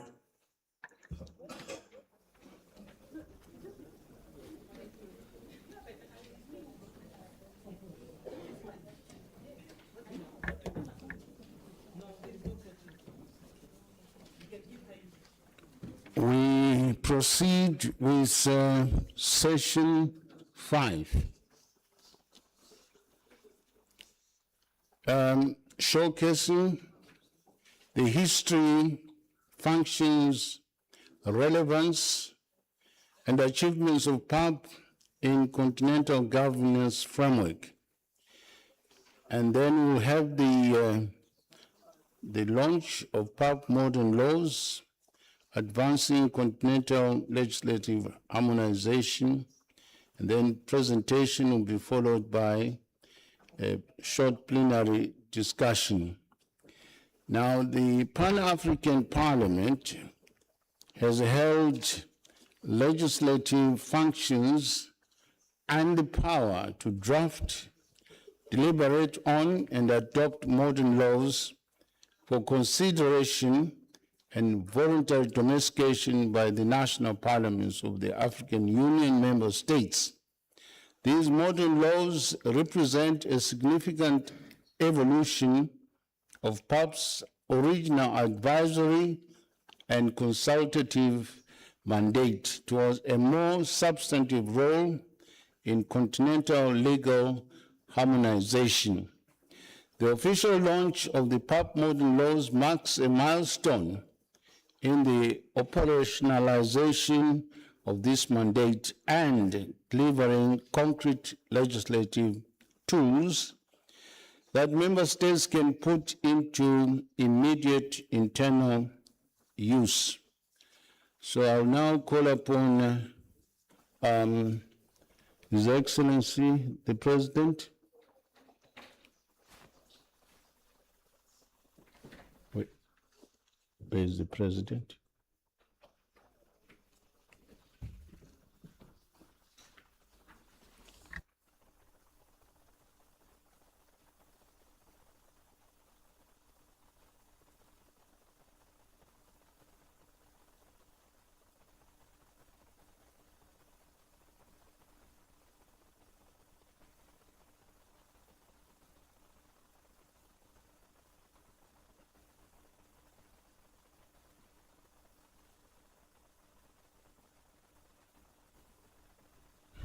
We have lost the president for a short while, and he should be found any time now.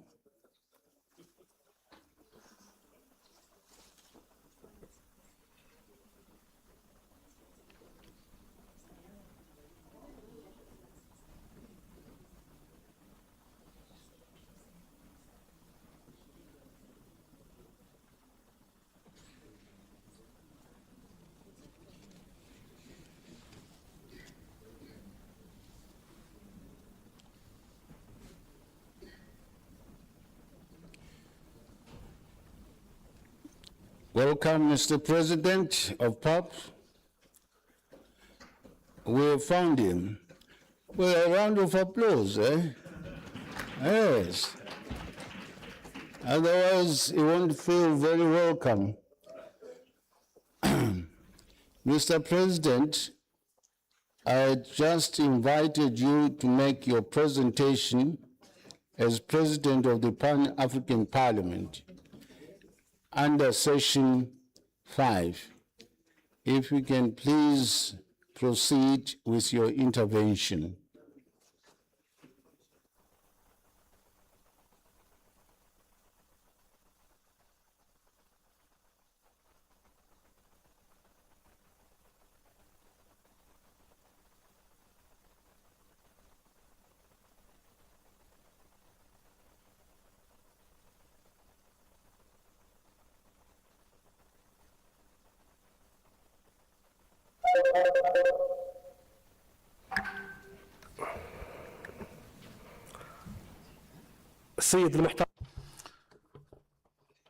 Honorable Chair of this Congress,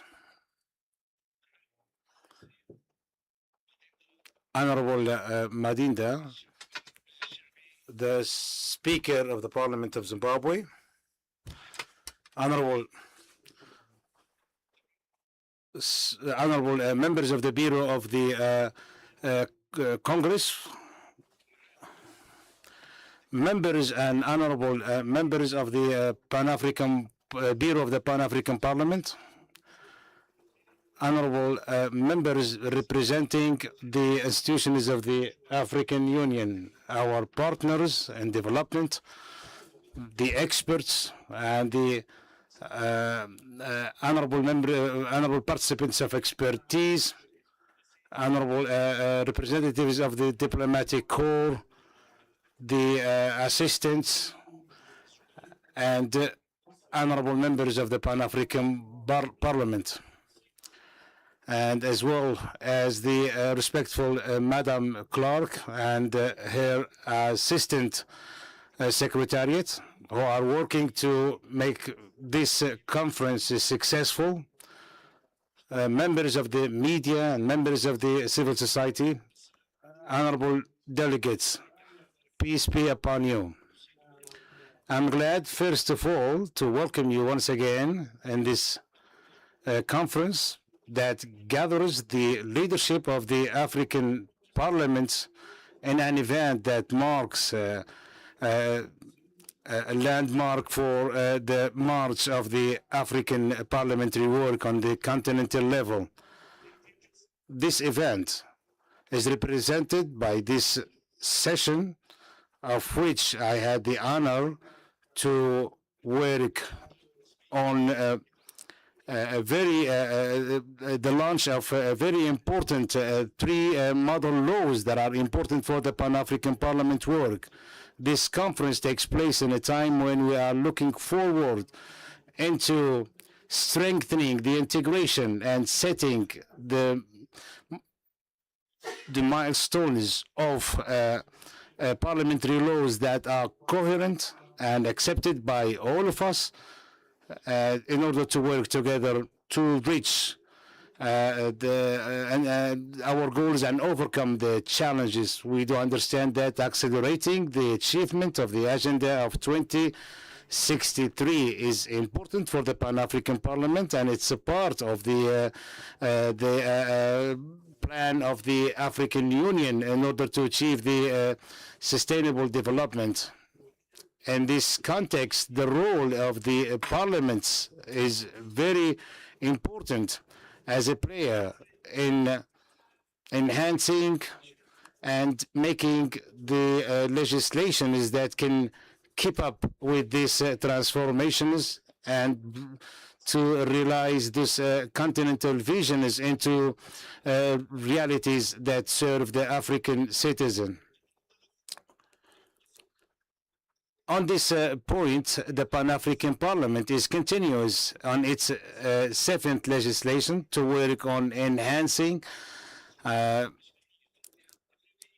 to enhance its role to work as one of the pillars of the African Union and its work as a parliament that works to get and link the African parliaments. This is one of our priorities, is to work together and apply and work on the model laws in order to harmonize the local legislations in Africa.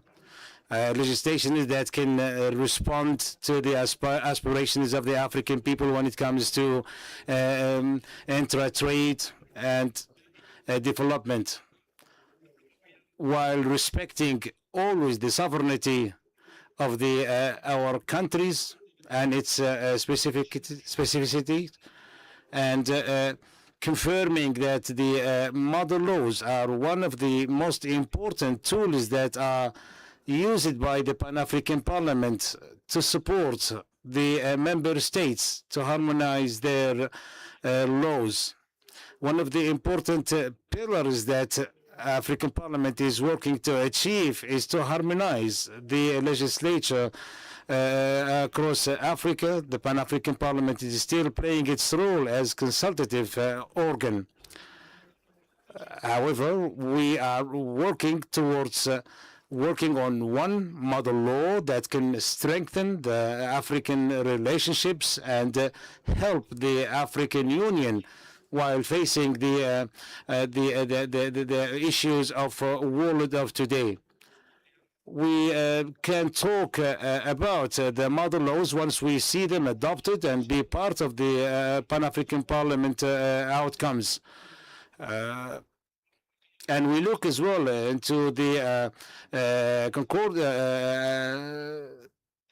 of those model laws and insisting that they go with the international laws and the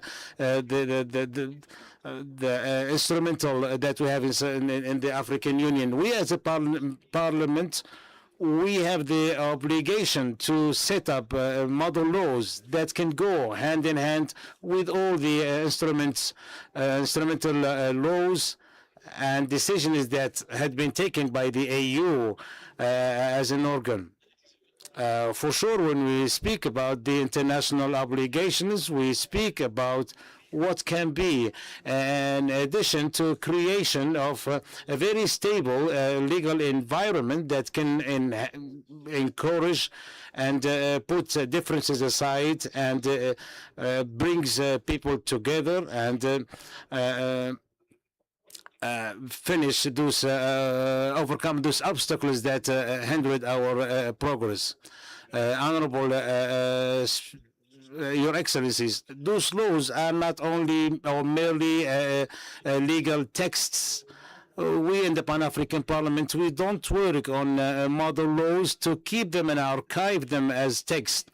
We work on them to make them available in order to be applied, and we work towards the efforts that others can use those model laws, because we know that they were the outcome of discussion, deliberations of African organs. Here I speak about the African Union and the governments and the academia and the international organizations and development partners and civil societies. All the discussions with those stakeholders came as made the outcome of those laws. Those laws are looking into questions that are of interest for the Africans.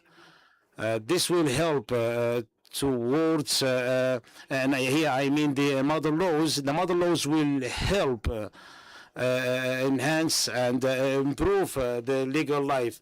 The mother law has its own cycle. It starts by discussion and getting the inputs and the opinions, and it takes into consideration all the elements that are related to work towards the production of a very strong mother law that goes to realizes its objective. The mother law goes as well to be applied by members, by ministers who had been part of this Pan-African Parliament. This mother law should be applied by all people who are in power in everywhere in Africa.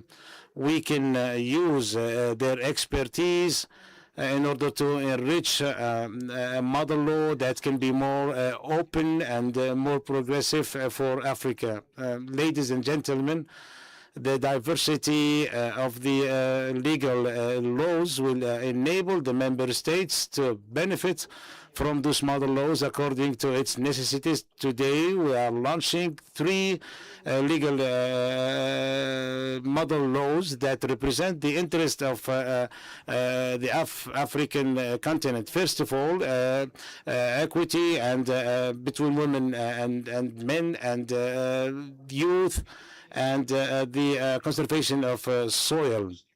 Because we understand that the progress of Africa starts with a very strong legislation. In order to reach a very strong continent, we have to work on the legislation part in order to overcome all the challenges that hindered the progress of Africa. We should not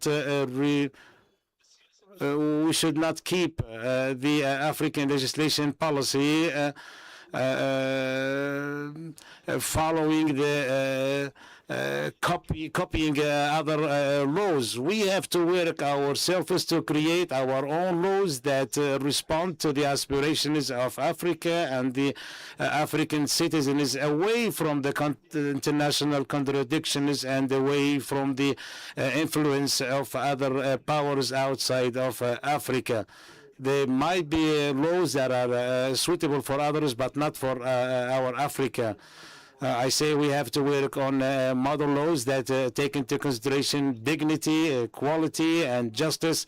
Laws that are very mother laws that are closer to the African citizen and to the African capacity and to the African ambitions, and closer to what serves the African brotherhood.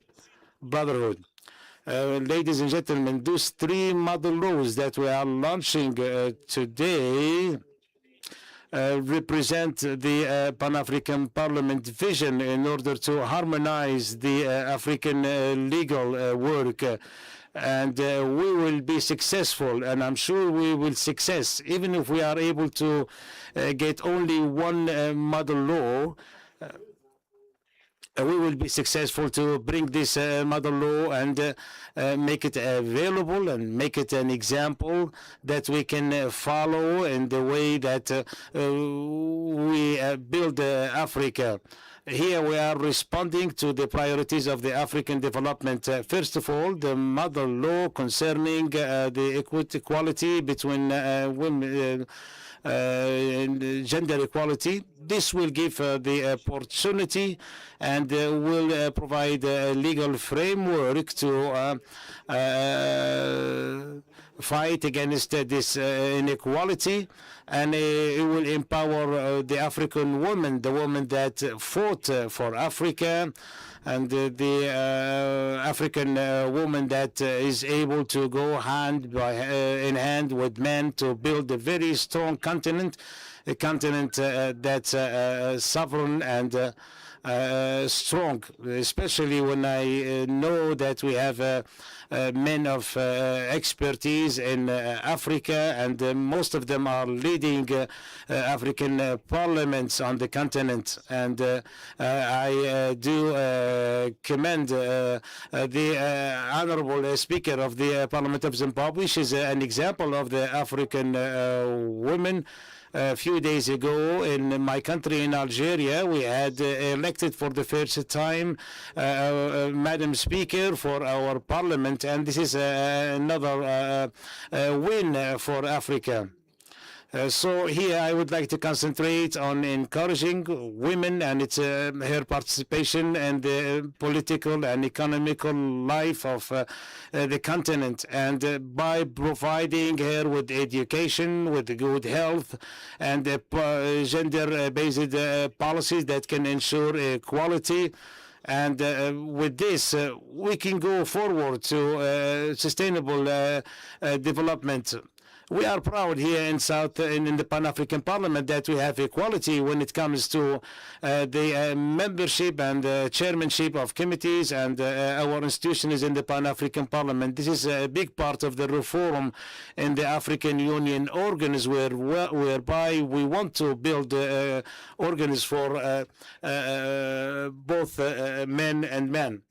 The Pan-African Parliament is commending the ECOSOC and the Human Rights Center in Pretoria and the German Development Agency, GIS, and the organ of equality now for all the technical efforts they did for this model law. And the secondly, we are working on the model law on the immigration, labor migration.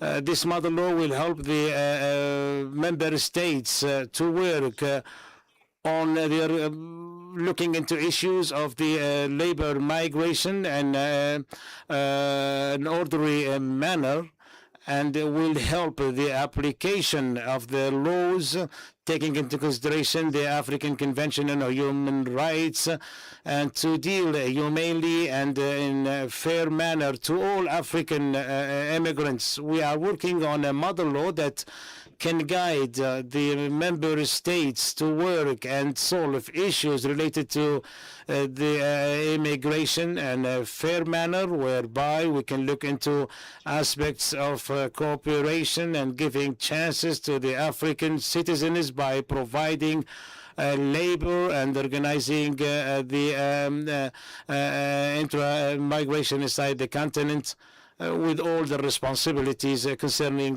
this issue. In this regard, I would like to confirm the importance of the respect of migration and the provision of giving the ability to African labor and manpower to work in all Africa. We in Africa, we have young people who are able and they can work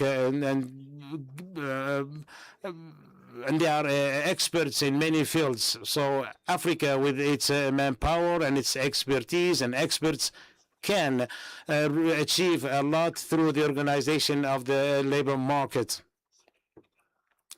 Honorable members, the respect of the migrant, the rights of the migrant workers and the fair distribution of wealth will help and the movement of labor inside our continents, and it will participate in our common development. In this occasion, the Pan-African Parliament would like to thank the World International Work Organization for its participation into this model law. Thirdly, there is the model law concerning the sustainable management of soil.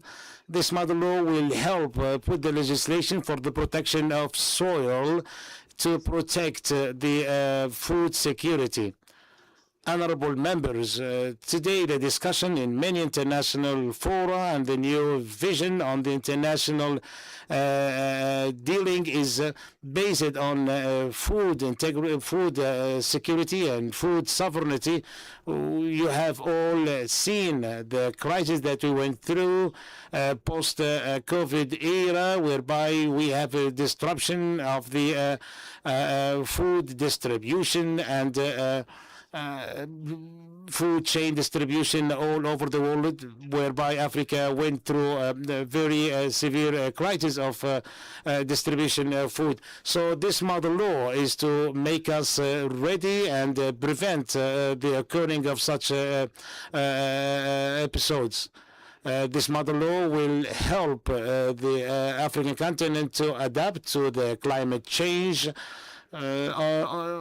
On the other side, there are many conferences that take place and discuss the effects of climate change, and we know that Africa is in the heart of all those environmental changes. We are working to achieve the goals towards the realization of the aspirations of 2063. So we thank the United Nations agencies and the Ministry of Development and Cooperation in Germany for their support and their financial support to work on this model law. Honorable delegates, despite the variety of subjects that those model laws are covering, they are all stemmed from one goal, which is harmonize a legal framework that's more just and fair, that can help the African continent to be prosperous, and model laws that can translate the aspirations of the African people into realities. Honorable members, honorable delegates, the launch of those model laws is marking a new era in the legislation making. This will request the governments and the people and of the African member states and the partners to work hand in hand in order to translate all those model laws into tangible results. As a president of this parliament and as a man of law, and as I have practiced law on the level of national parliaments, I do believe that we have to open a discussion on the importance of those laws and look into the need of those laws. If we do that, I do believe that this will be start of an African partnership between all of a partnership between all our countries to reach the goals we aim at. Honorable delegates, the legislation is a very important tool that can make change and bring change to the citizens. Therefore, the areas that are being covered by those model laws stems from the idea that we can make legislation that can bring about change in our continents, and we hope it becomes a start for us, and we request the African Union organs and the member states and the partners to work with us in order to transform those model laws into instruments that can bring change into the African citizen's life. So we request and plead with the African parliaments to make use of those model laws when it comes to legislation on their part, in order to support the African Agenda of 63 and the sustainable development of our continent. We would like to confirm, Mr. confirm as well the Pan-African Parliament commitment to be a forum for discussion. I would like to confirm that our Parliament is always a place where we can discuss all those legislative issues. I've been a part of other sessions, especially concerning those model laws, and I've witnessed that there had been a lot of work in order to bring these model laws into effect through a deep discussion and consultation with all partners. My brothers and sisters, this invitation that this request to the Pan-African Parliament that we do as a Pan-African Parliament is coming on a time when we as a Parliament are committed to a responsible discussion and work in order to go and create those model laws in order to achieve the continental integration. I do believe that the example legislation is a way to realize development. In this regard, I would like to thank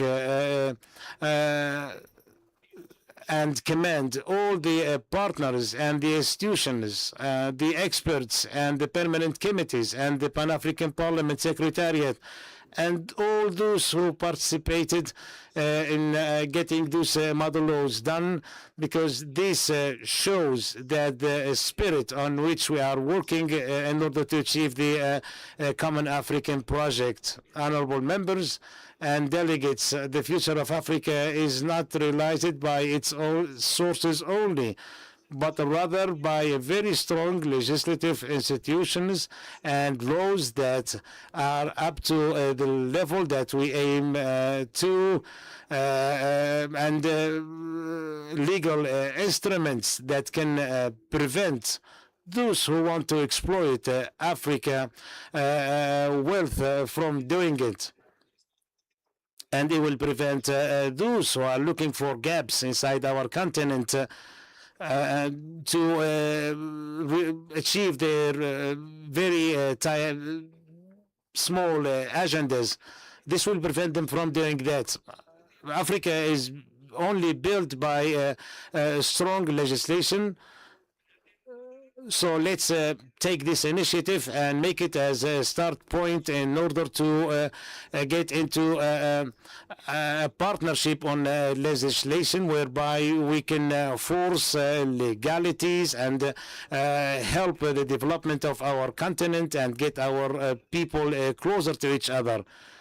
Let's go hand in hand with the confidence and determination in order to realize a more strong and united and more prosperous Africa. May God bless the Pan-African Parliament. May God bless our member states, and may God bless the the African Union.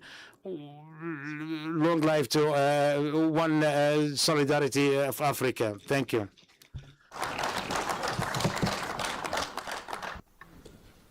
Well, another round of applause, please, for this passionate presentation.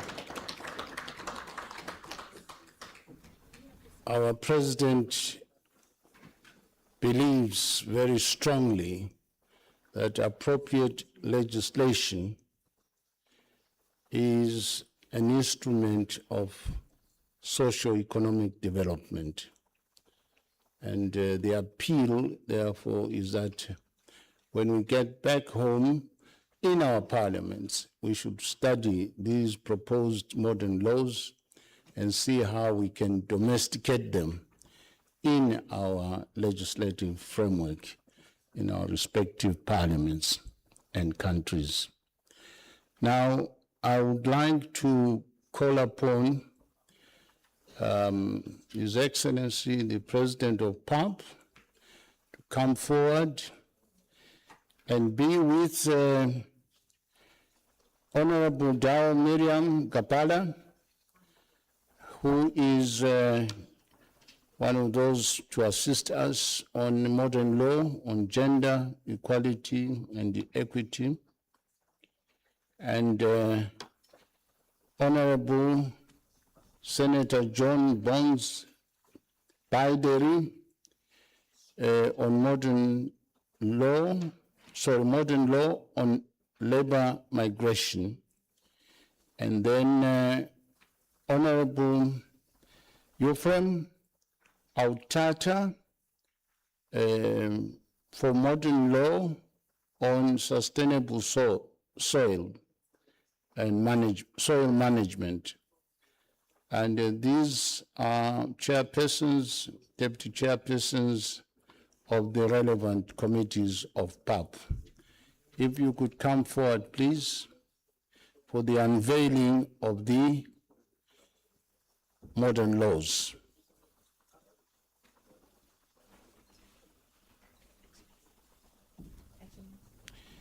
These will be joined by Dr. Theodore Sparenboom from the International Labour Organization, correct?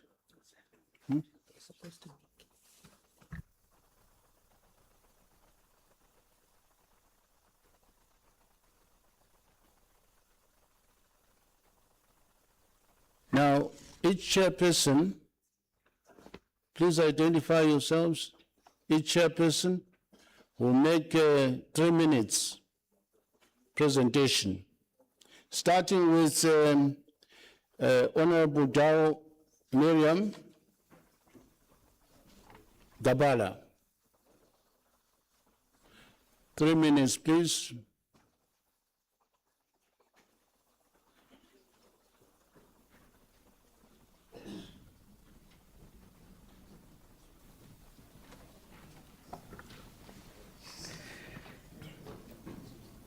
Merci, Monsieur le Président.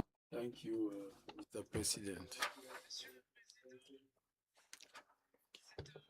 C'est un honneur pour moi de prendre la parole. It's a great honor for me to take the floor to present to you the African model law relating to equality of gender elaborated under the auspices of the Pan-African Parliament by the Permanent Committee for Gender Equality, Family, Youth, and people living with disabilities.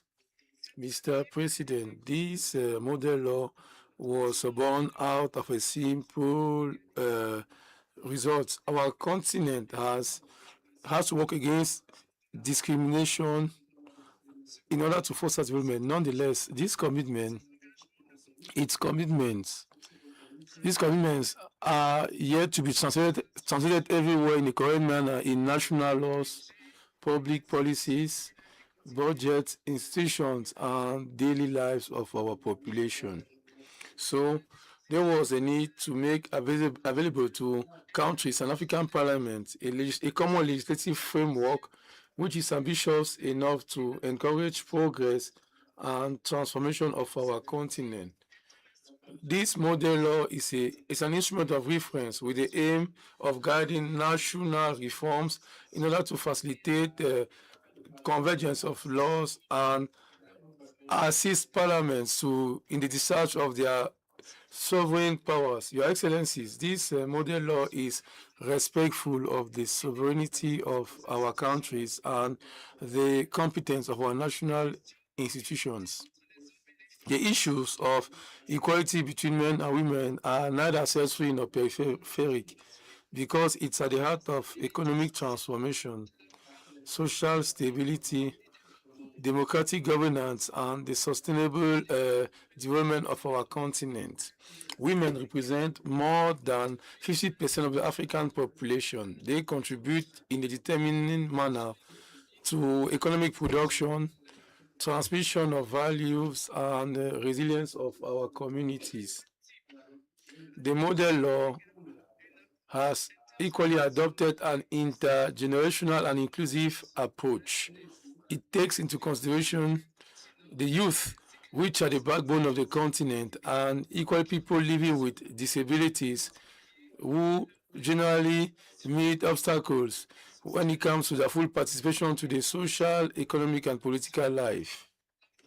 Mr. President, the power of this model law is based on its contents and the method which was used to draft it. It was an African process which was inclusive and participatory. Consultations were carried out in the 5 regions of the continent.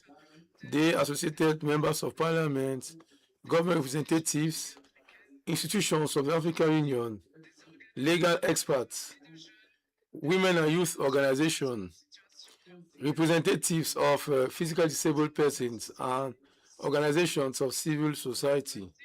This law is neither a report of experts or a simple political declaration. It's the result of a real parliamentary process at the continental level. It was conceived by Africans with African institutions based on African realities in order to respond to the challenges of the development of Africa. The model law, is not related to the principle of equality and equity. It organizes the legal, institutional, and economical and budgetary conditions which are going to enable to make this equality effective. Its content can be divided into 6.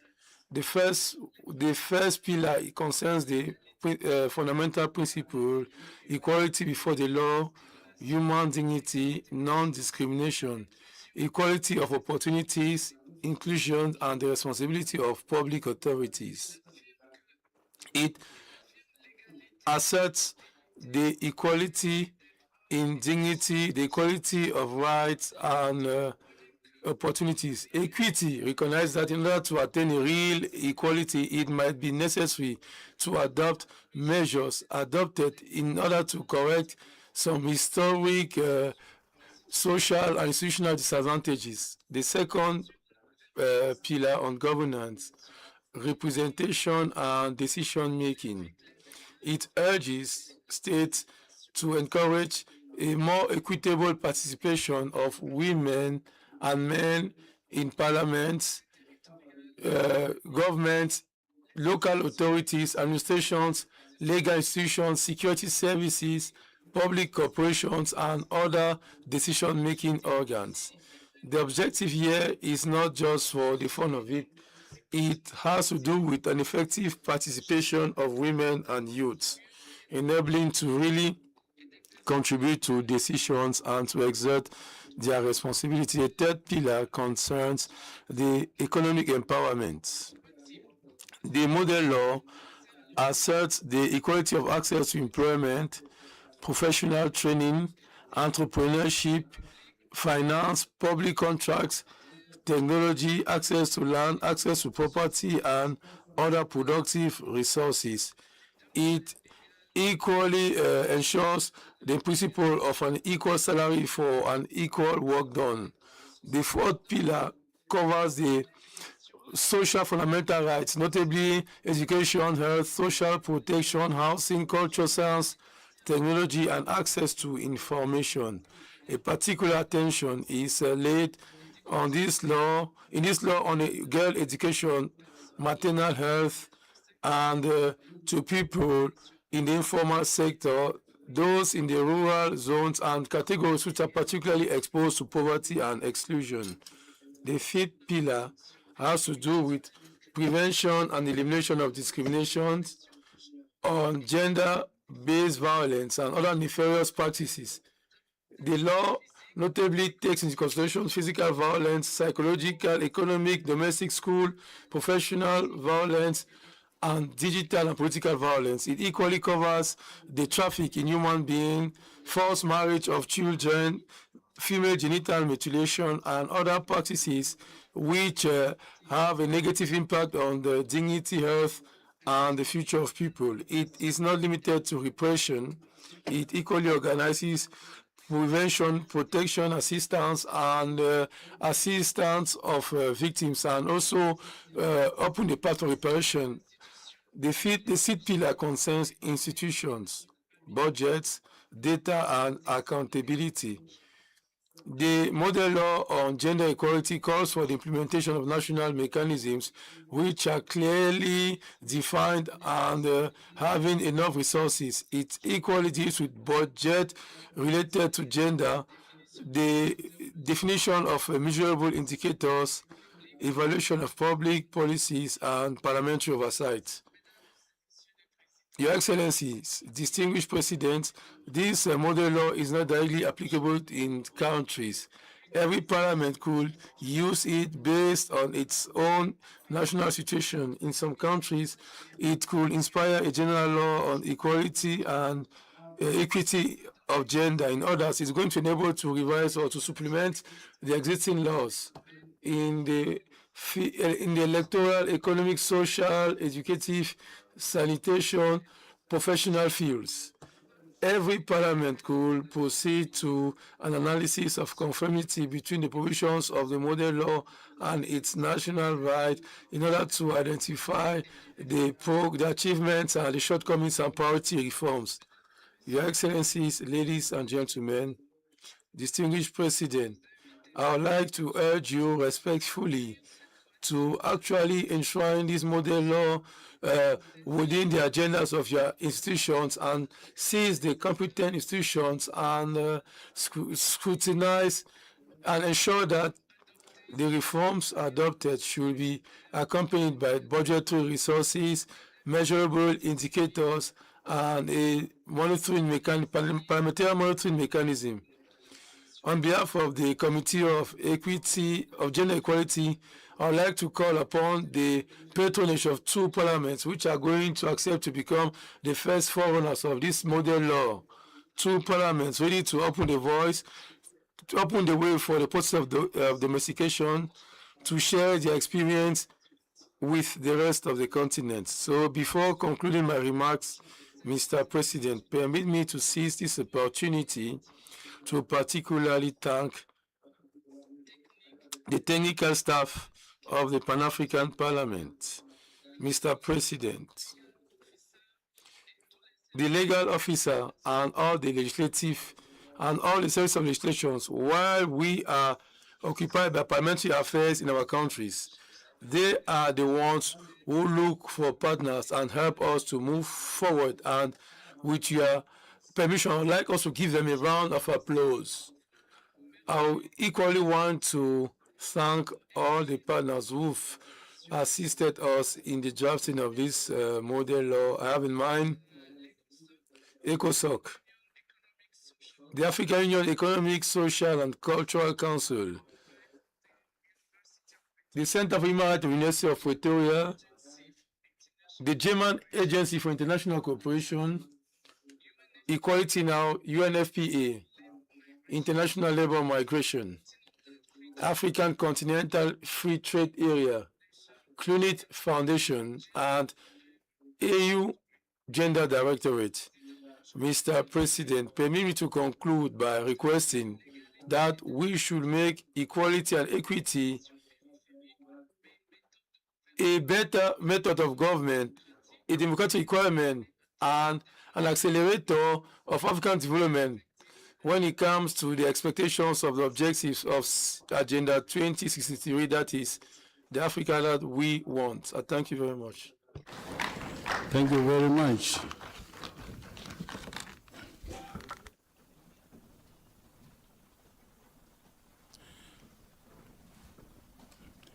We proceed with the unveiling. Mr. President of PAP, please be nearby.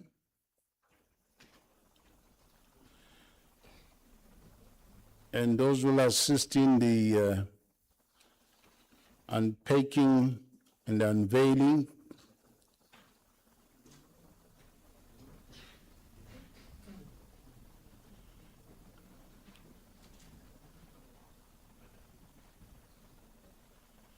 The model law on gender equality and equity was developed in collaboration with and with the support of the African Union Economic, Social and Cultural Council, ECOSOC, the Center for Human Rights at the University of Pretoria, the German Agency for International Cooperation, GIZ, Equality Now, and the African Union's Women, Gender and Youth. Another round of applause, please.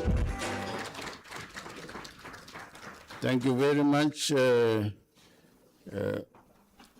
Honorable Kabala.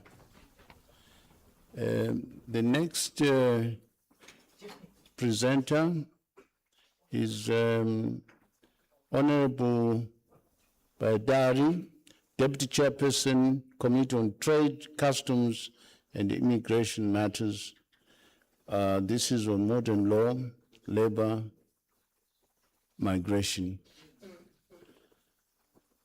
According to my program, here is supposed to be 5 minutes, but it looks like the 5 minutes is being overshot.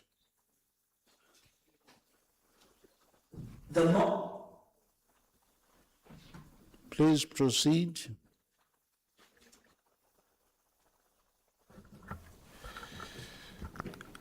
Your Excellency, the chairperson of this session, Your Excellency, the President of the Pan-African Parliament, Your Excellencies, the Vice Presidents of the Pan-African Parliament, Your Excellencies, speakers from the national parliaments, delegates, ladies and gentlemen, it's my honor to present the Pan-African Parliament Model Law on Labor Migration in Africa, a landmark legislative instrument aimed at promoting safe, fair, and rights-based labor migration across our continent. Labor migration is a defining feature of Africa's socio-economic development and regional integration. Every year, millions of Africans cross borders in search of employment and better opportunities, yet many migrant workers continue to face discrimination, exploitation, unsafe working conditions, xenophobia, arbitrary expulsions, and limited access to justice due to fragmented national legal frameworks. Recognizing these challenges, the Pan-African Parliament adopted a resolution in November 2022, mandating the development of a continental model law on labor migration. Led by the Committee of Trade, Customs, and Immigration Matters, this initiative fulfills the Parliament's legislative mandate and provides member states with a harmonized framework to strengthen labor migration governance.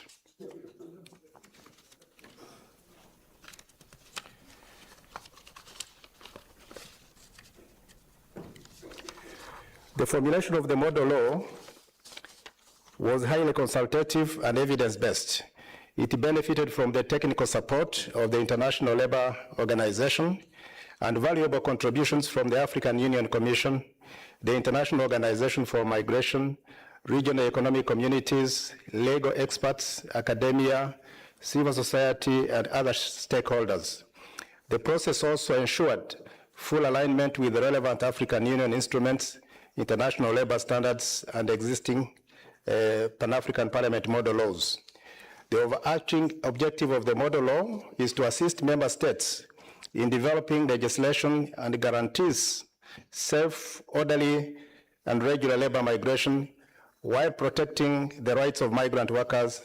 Specifically, it seeks to guarantee equal treatment and protection for migrant workers, promote fair and ethical recruitment practices, facilitate the portability of social security benefits, strengthen regional cooperation on labor migration, and support the domestication of African Union and international legal instruments. The model law consists of 5 parts, covering general principles, the rights and obligations of migrant workers, the regulation of labor migration, implementation and monitoring mechanisms, and final provisions for its application. Among its most significant innovations are a strong human rights approach that guarantees equality before the law and protection against discrimination. Special provisions promoting gender equality and protecting women migrant workers. Measures prohibiting abusive recruitment practices, including the charging of recruitment fees for workers. Provisions ensuring access to social protection and the portability of benefits across borders. Recognition of digital labor migration and emerging forms of employment. And finally, safeguards for children and vulnerable migrant workers. So the model law also establishes national coordination mechanisms and monitoring systems linked to the African Union Labor Migration Observatory to strengthen implementation and accountability. Following its launch by this plenary, the model law will be transmitted to the African Union and member states to serve as a legislative reference for the review and harmonization of national laws. The Pan-African Parliament, working with the African Union Commission, the ILO, the IOM, regional economic communities, and other partners will continue supporting member states through advocacy, capacity building, and technical assistance. National delegations of the Pan-African Parliament will also play a key role in promoting its domestication within their respective national parliaments. In conclusion, the launch of this model law represents a major milestone in advancing Agenda 2063 and the vision of an integrated Africa. It provides a common legislative framework that promotes decent work, protects the dignity and rights of migrant workers, and enables labor mobility to become a true driver of economic growth, regional integration, and shared prosperity across our continent. I would therefore urge Your Excellencies present here and those not present here to embrace this model law and domesticate it in your own laws. Finally, the Pan-African Parliament extends its sincere appreciation to all partners, particularly the International Labour Organization, whose technical and financial support made the development of this model law possible. I would also like to take this opportunity to thank the leadership of the Pan-African Parliament and the entire members of the Parliament of the Pan-African Parliament for the adoption of this model law on labor migration in Africa. We also commend the members of the Committee on Trade, Customs and Immigration Matters and the PAP Secretariat for their dedication throughout this important process. I wish to thank you, and I submit. Thank you very much. Thank you very much. A round of applause, please. Thank you. Honorable, I don't know whether I'm pronouncing your name properly, Bideri. Thank you very much. We'll be joined with Dr. Theodore Sparabum and His Excellency the PAP President for the unveiling.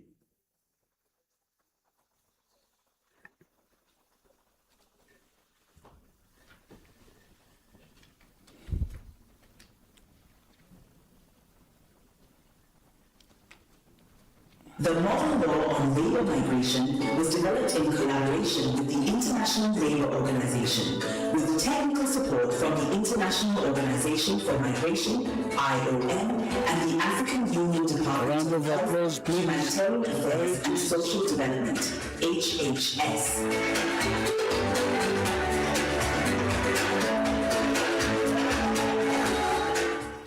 Thank you very much. Thank you, thank you.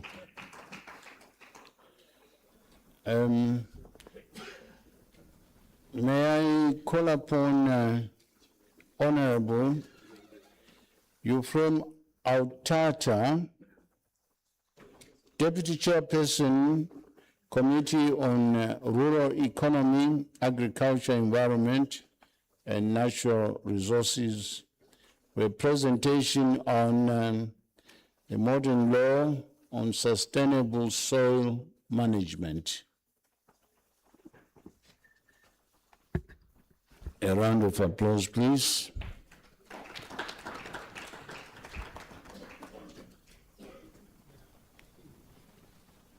Please proceed.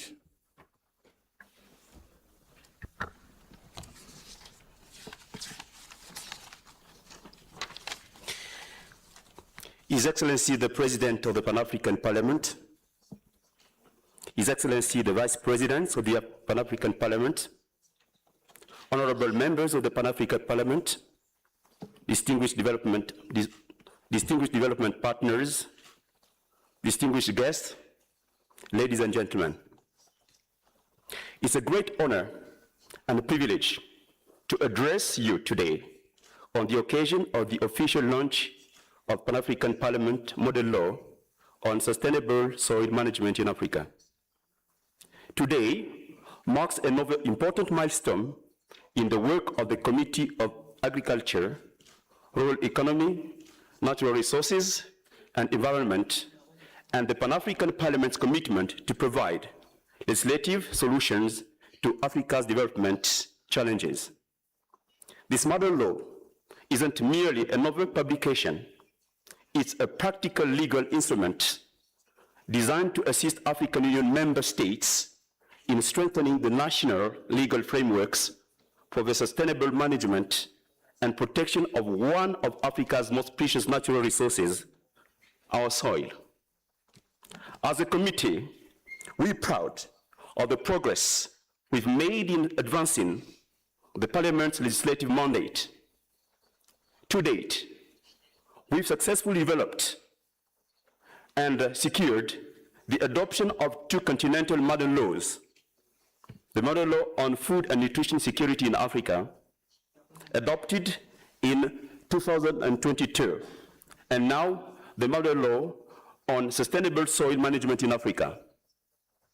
This instrument provides practical guidance to member states in strengthening national legislation and advancing Africa's food security, sustainable agriculture, and environmental sustainability agenda. Our work, however, doesn't end here. The committee is already advancing 3 additional model laws on strategic importance to the continent, namely the model law on climate change, the model law on critical minerals, and the model law on an African food policy.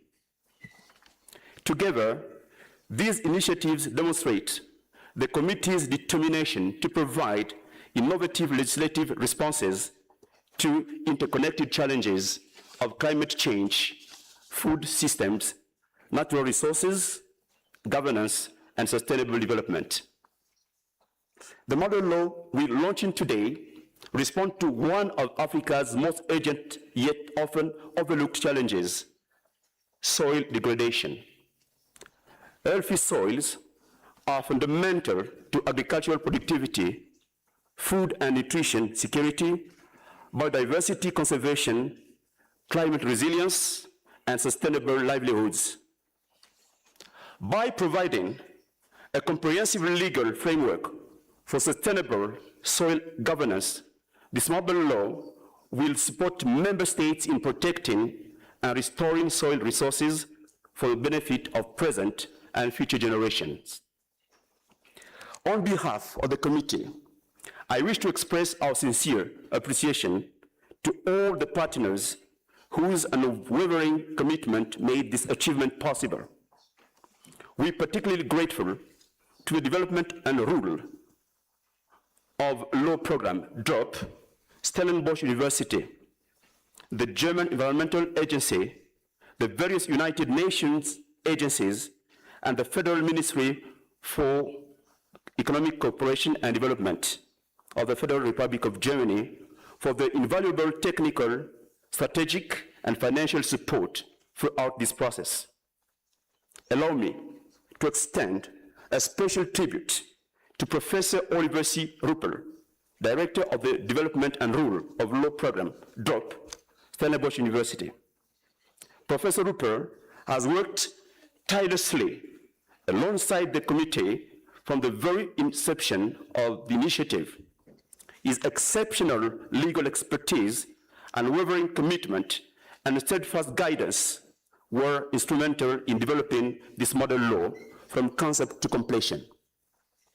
We're equally grateful for the generous support in funding the printing of the model law booklet, thereby ensuring that this important legislative instrument can be disseminated widely and serve as a practical resource for parliamentarians and policymakers across Africa.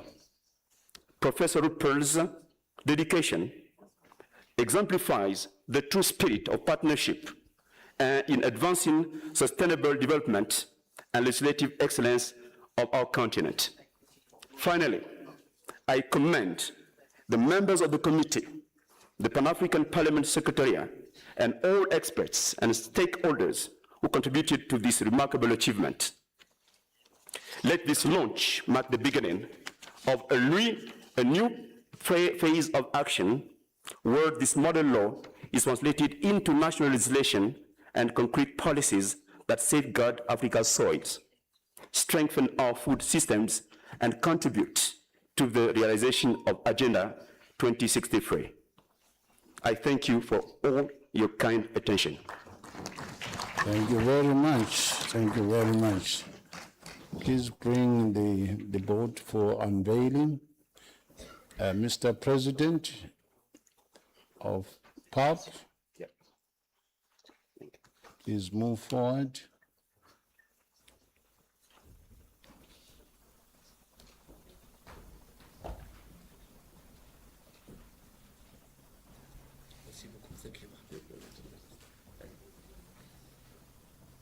You may proceed now with the unveiling.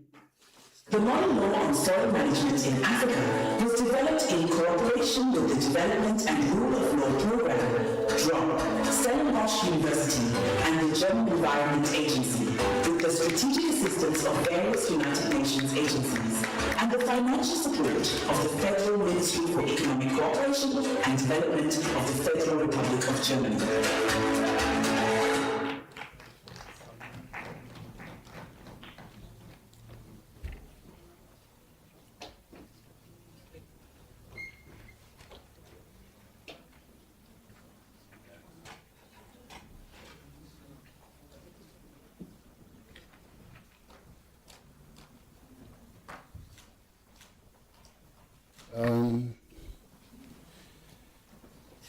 I think we need another round of applause for the three presenters of modern law.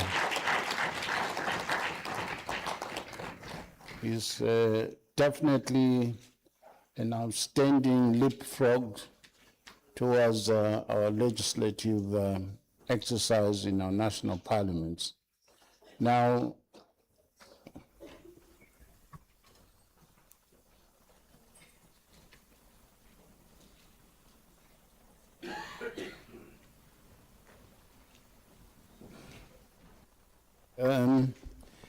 I think, Mr. President of PAP, we have received this document on the modern law on soil management in Africa.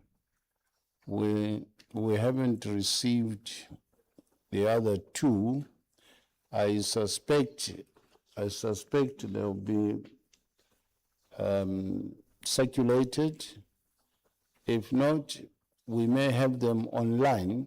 We may have soft copies for each parliament.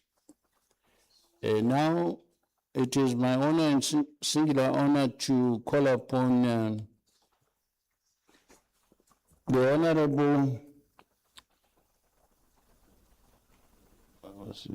Honorable Alete Bogus,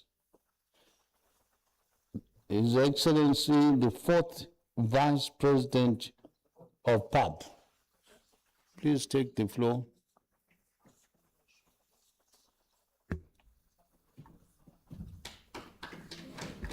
Yes.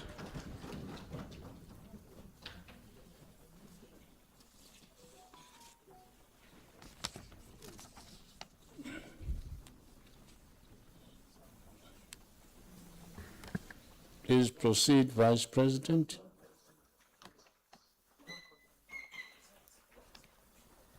So slow.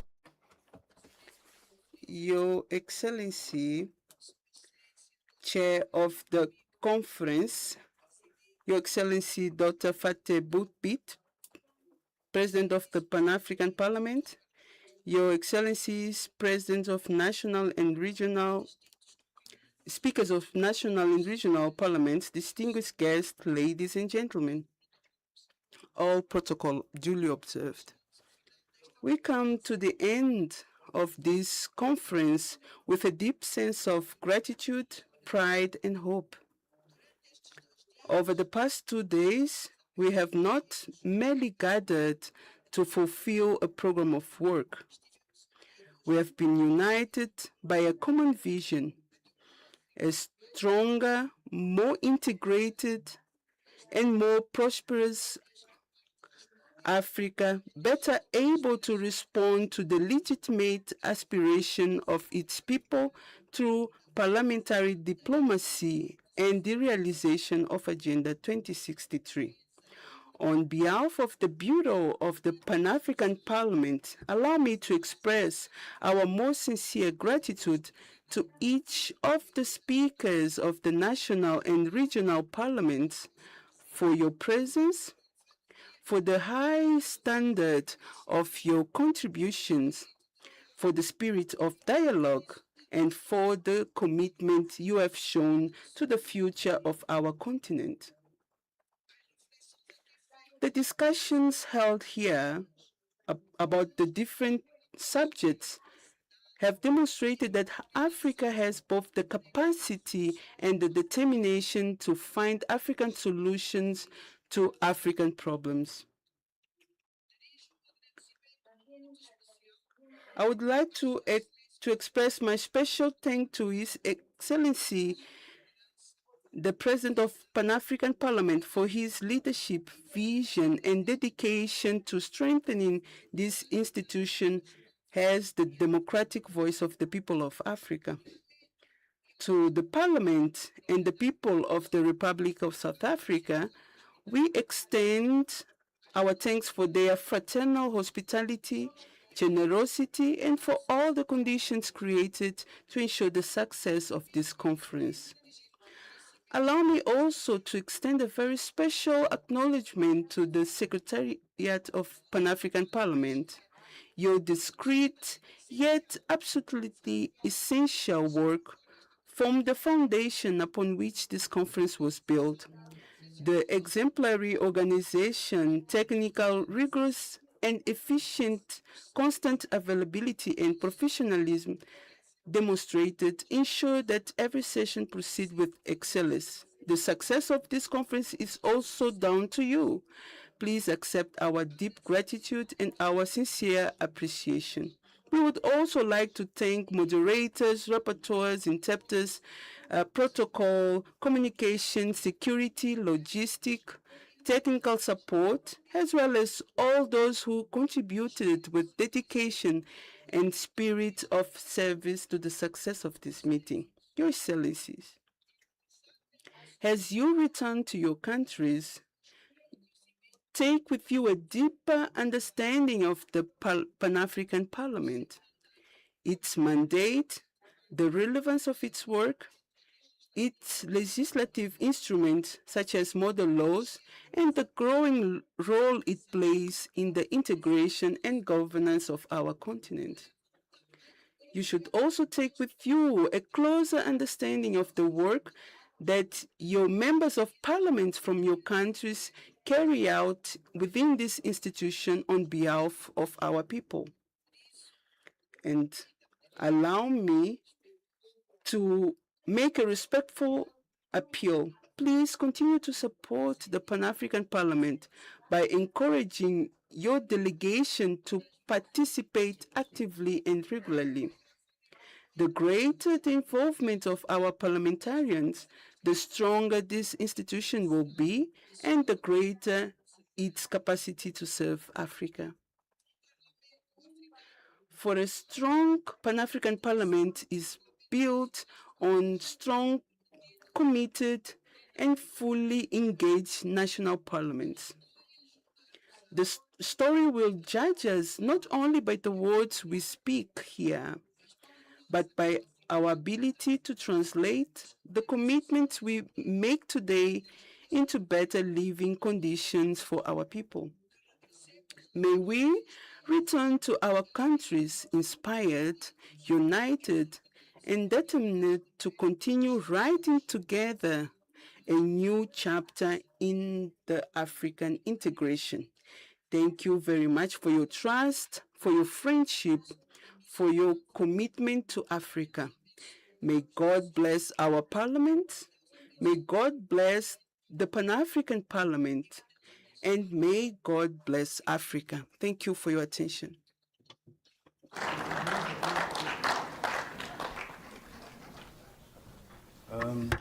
Thank you very much, Fourth Vice President for your vote of thanks regarding the unveiling of the 3 modern laws. It is my singular honor now to call upon His Excellency Honorable Seno to present to us the communique.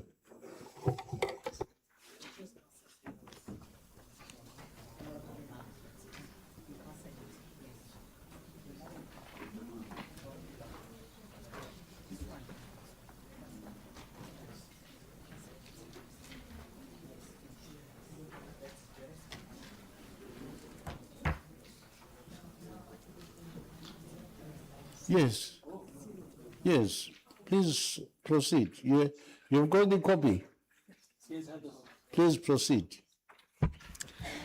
Your Excellency, Dr. Fateh Boutbik, the President of Pan-African Parliament, Your Excellency, the President of the Conference, Honorable Vice Presidents of the Pan-African Parliament and of the Conference, Honorable Speakers and Deputy Speakers, members of the Pan-African Parliament present, the Secretariat, I have the honor to present to you the Johannesburg Declaration of the 2026 Annual Conference of Speakers of National and Regional Parliaments, Pan-African Parliament, here at Midrand, Johannesburg, Republic of South Africa, which took place from 31st of July to 1st of August 2026.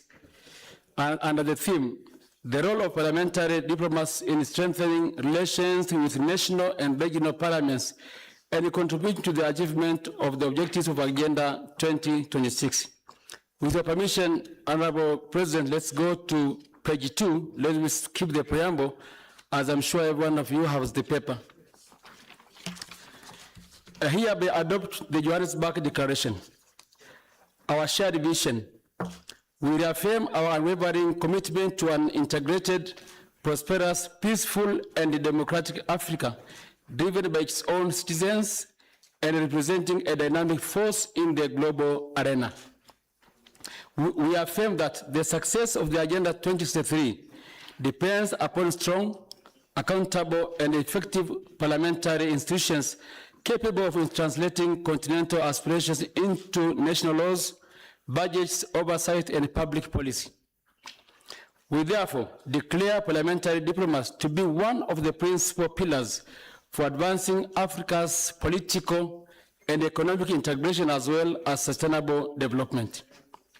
Strengthening the Pan-African Parliament.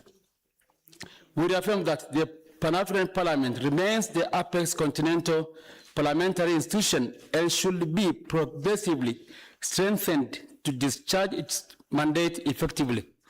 Accordingly, we support the continued institutional strengthening of the Pan-African Parliament, encourage all African Union member states that have not yet done so to ratify the Malabo Protocol, reaffirm the long-term aspiration of progressively transforming the Pan-African Parliament into a continental legislative institution in accordance with the Constitutive Act and the relevant African Union legal instrument, call for greater implementation of resolutions adopted by the Pan-African Parliament by member states and African Union organs, encourage deeper collaboration between the Pan-African Parliament, national parliaments, and regional parliamentary assemblies. Sustainable financing of the Pan-African Parliament. Recognizing that effective parliamentary diplomacy requires adequate institutional capacity, we call upon the African Union policy organs to progressively restore and enhance the operational budget of the Pan-African Parliament, ensure predictable and sustainable financing for parliamentary oversight missions, election observation, fact-finding visits, conflict mediation initiatives, committee work, and parliamentary diplomacy. Strengthen the Secretariat of the Pan-African Parliament through adequate staffing and modern institutional systems, and provide sufficient resources to enable the Pan-African Parliament to fulfill its continental mandate effectively. Institutionalizing the Conference of Speakers. recognizing the strategic importance of the annual Conference of Speakers, we resolve to institutionalize it as a critical, important continental forum for parliamentary dialogue. Accordingly, the conference shall serve as the highest consultative platform between the Pan-African Parliament and the national and regional parliaments to provide strategic guidance on parliamentary cooperation, review continental implementation of Agenda 2063, promote legislative harmonization across Africa, and adopt practical recommendations for consideration by African Union policy organs. Parliamentary Network for Africa. We resolve to establish a stronger continental parliamentary network to promote cooperation on matters of strategic importance. These networks shall facilitate knowledge sharing, legislative cooperation, and coordinated parliamentary action. Implementing Agenda 2063.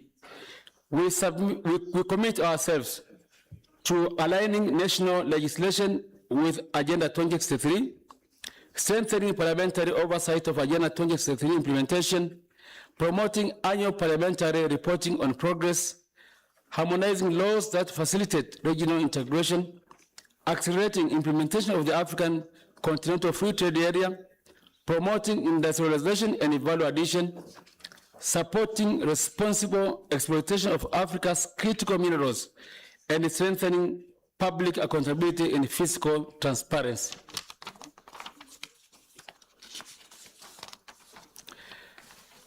Contribute through coordinated parliamentary diplomacy to the achievement of Agenda 2063's flagship programs, including the African Continental Free Trade Area, the Inga Dam Project, the Silencing the Guns Initiative, and the Single African Air Transport Market, and advocate for the domestication and implementation through national legislative processes.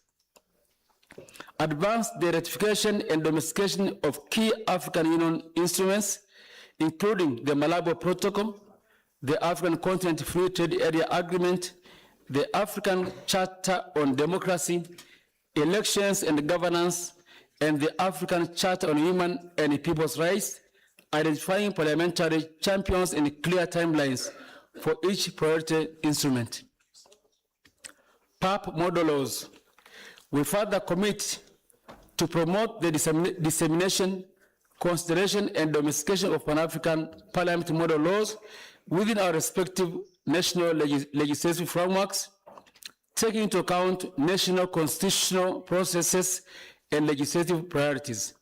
Encourage relevant parliamentary committees to examine Pan-African Parliament model laws and recommend appropriate legislative action to facilitate harmonization of laws across the African continent.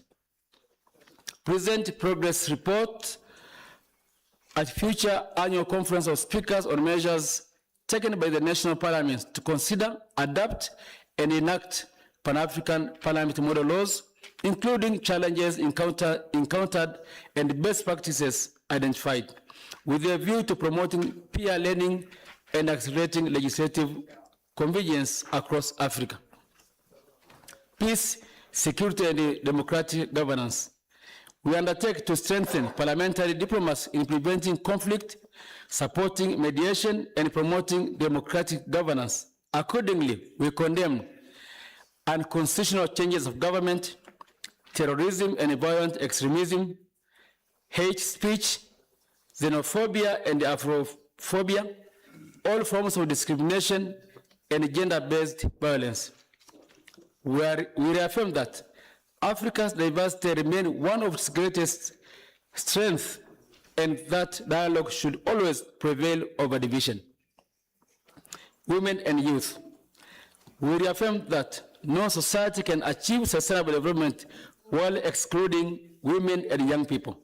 We therefore commit ourselves to strengthening legislation protecting women and girls, eliminating gender-based violence, increasing women's representation in leadership, expanding opportunity for youth employment and entrepreneurship, investing in quality education outcomes, and supporting innovation and digital skills.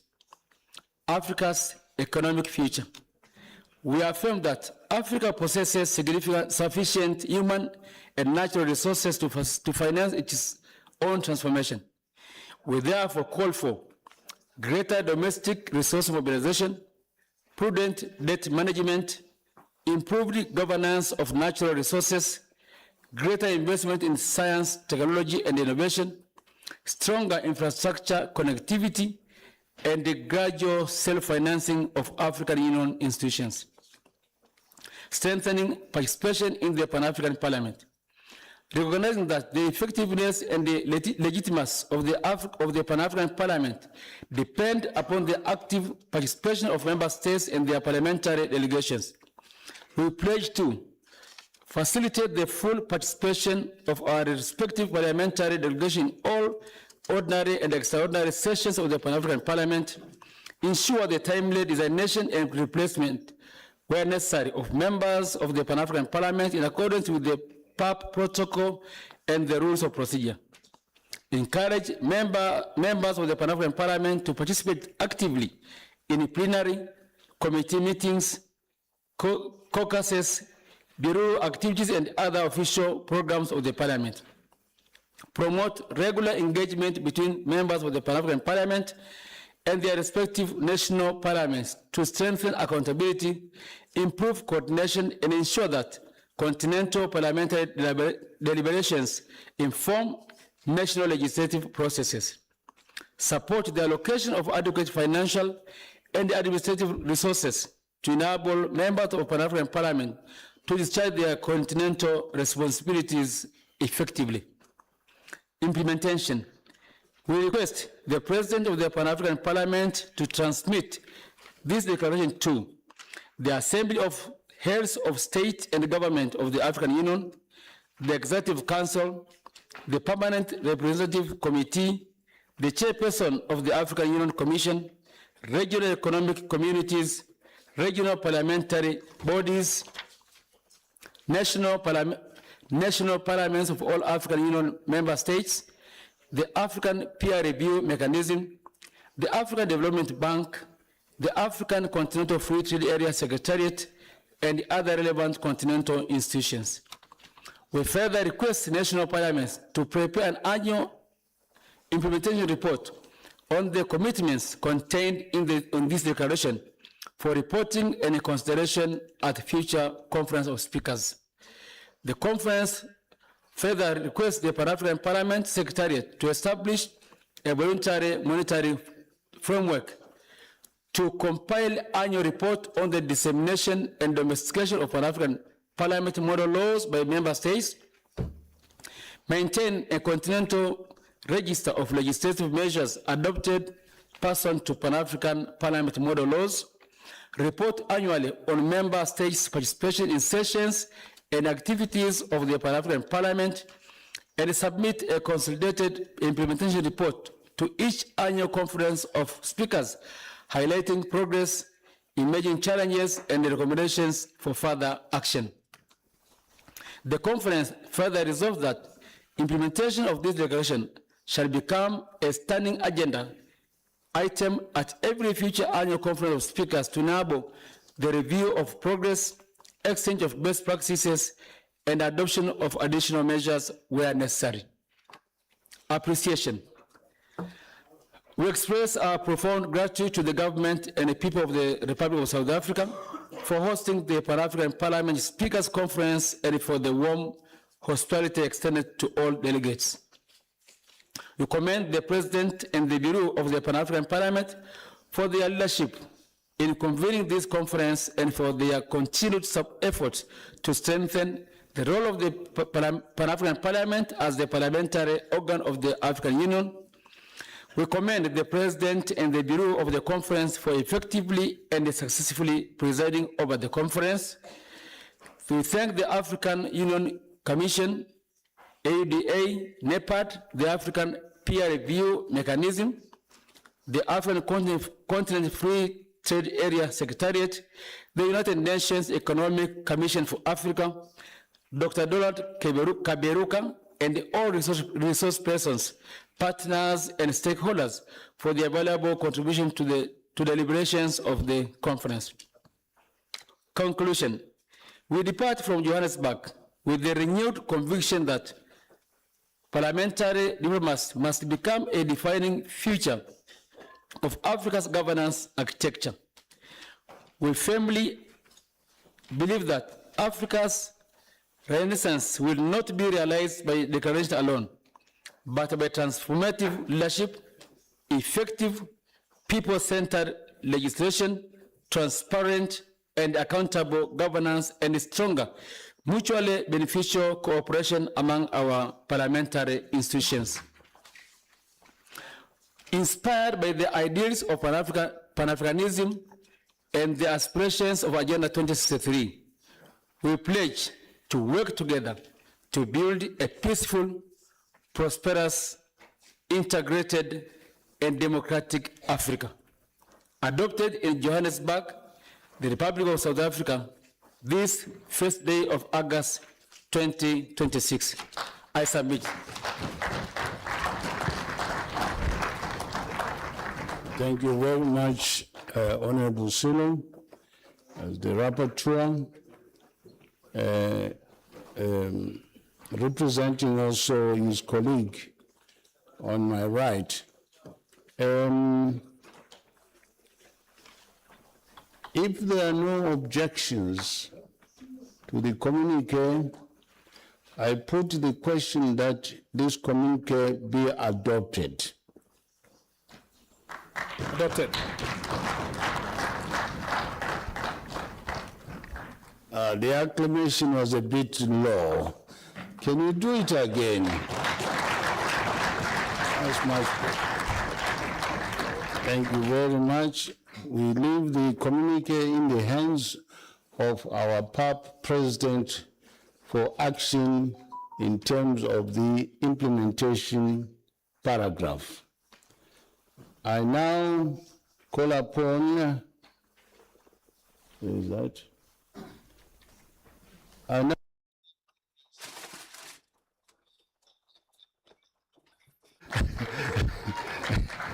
I now call upon myself to make a few remarks before I call upon our president of PAP for the closing remarks.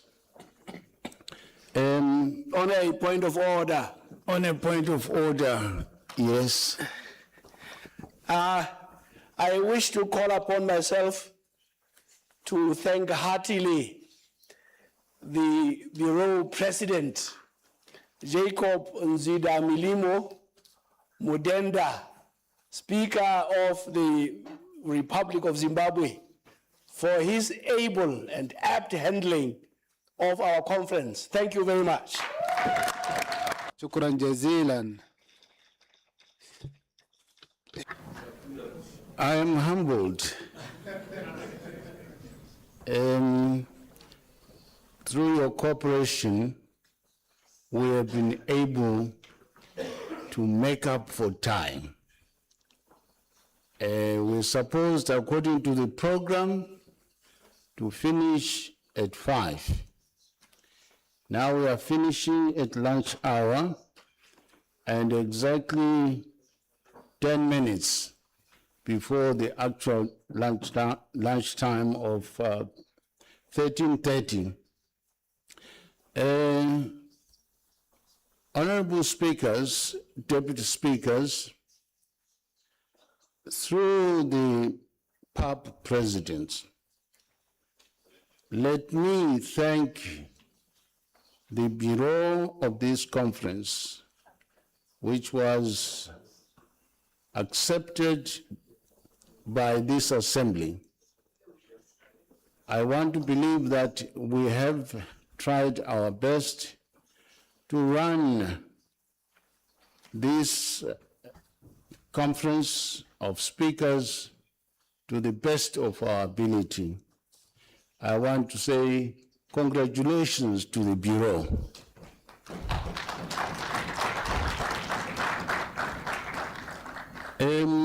I have a few suggestions as your chair. we have made very profound statements, suggestions, recommendations on how to strengthen the role of the speakers vis-a-vis their association with the Pan-African Parliament through their national parliaments. Now, one important issue that came out was the question of implementation. One of the speakers said, less speeches, more concrete results. These concrete results can only come if we have a clear monitoring and evaluation matrix. I'm going to suggest to the PAP presidents that instead of us meeting only once a year and we go into a lull, perhaps we may think of meeting twice so that we can evaluate what we have agreed upon to ensure that there are less speeches and more concrete results. The third issue that I would like to share with you, honorable members, distinguished guests, is the revelation by Dr. Kabareka. When he said to us that the AU is 90% funded by donors, this is a frightening statement because it speaks to the heart of the sovereignty and moral integrity of the African Union. In that regard, I would plead with colleagues that we carry back the message that our national parliaments must come up with robust financial allocations that will be directed to the AU through our executives, so that we get out of this dependence syndrome. It is really, I feel very ashamed. I feel very ashamed, and I'm sure you do, that the founders of this organization, they founded it without borrowing money from anyone in 1963. And that spirit of independence financially gives authority and respect to such a colossal organization of 54 countries. The fourth observation I want to share with you is that the Malabo Protocol. Point of order, Mr. President. Sorry? It's 55 countries, not 54. Pardon? 55 countries we have. 5. Only 5.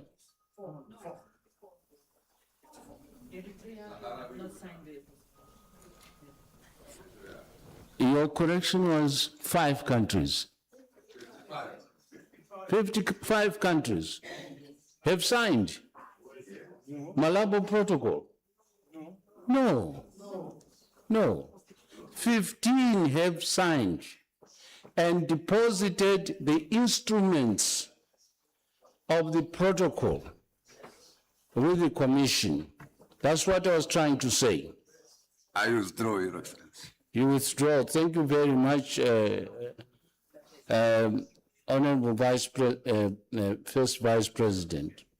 So, if only 15 have done so when the required number is 28, it means the reservations that have been given by the various national parliaments then will need need to be looked into and probably ensure that we amend to satisfy those parliaments that have got serious reservations on sovereignty and financial implications as the protocol stands now. Number 5, my observation is that the passion that was demonstrated by our PAP president needs not to be lost in terms of domesticating the modern laws that we launched today. It is my appeal to fellow speakers, deputy speakers, and heads of delegation that when we get back home, we should look into this matter as a matter of course, so that our PAP president is satisfied that his message that the law must be an instrument of socio-economic development is indeed appreciated by all of us. And finally, number 6, the president of PAP, if you may allow me, the AU summit has agreed that Agenda 2063 should be reviewed every 10 years. I think we members of parliament and our parliaments must come up with a similar template so that we review every 10 years how we are performing in terms of translating the Africa Agenda 2063 into concrete, tangible results, so that that agenda does not remain accepted in theory, but also in practice. As a whole, may I take this opportunity to thank you for electing me to be the president of the Conference of Speakers. I so submit. Thank you.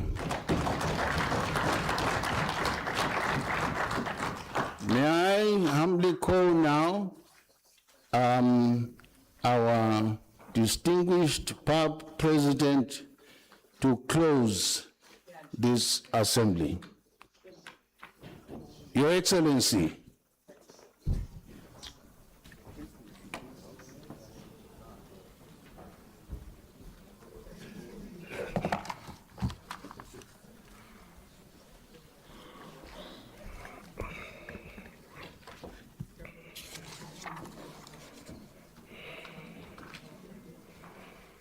بسم الله الرحمن الرحيم. أصحاب السعادة والمعالي الأفاضل، السيدات والسادة رؤساء. Ladies and gentlemen, distinguished presidents of national and regional parliaments, and representatives of parliament, distinguished members of the Bureau, dear colleagues, dear MPs, Honorable President of the PAP, distinguished colleagues and members of the Pan-African Parliament.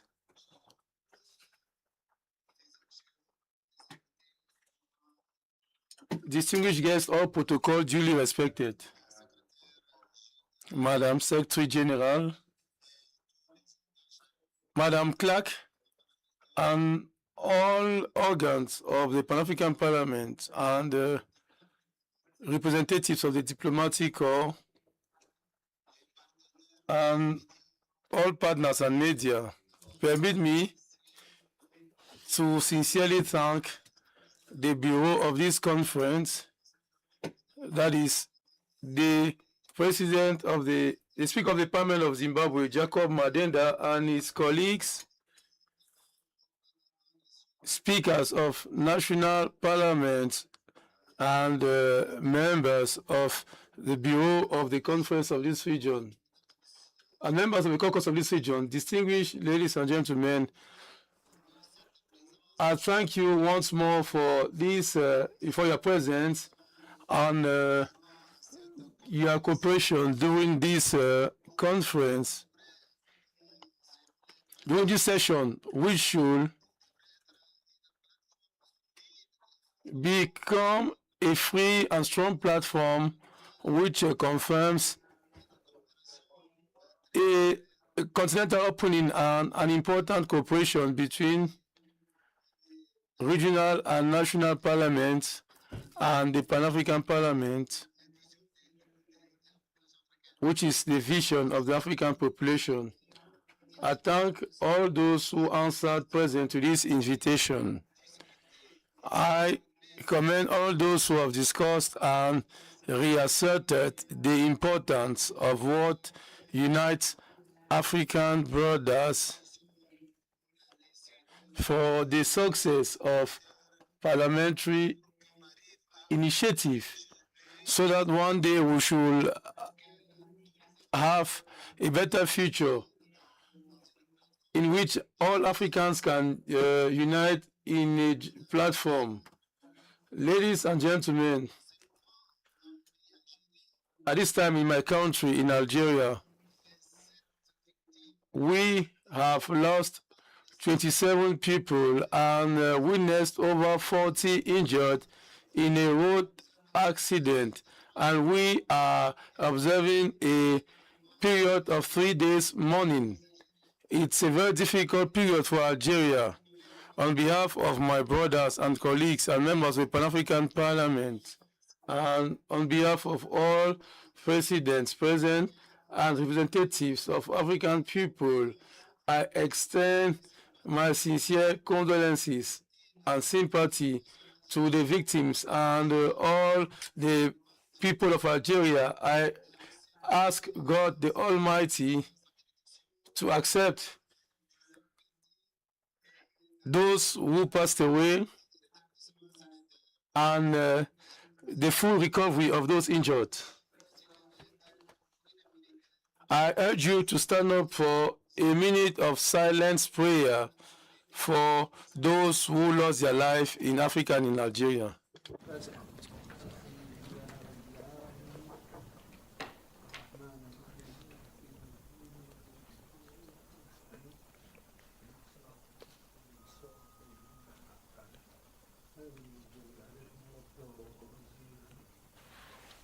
شكرا.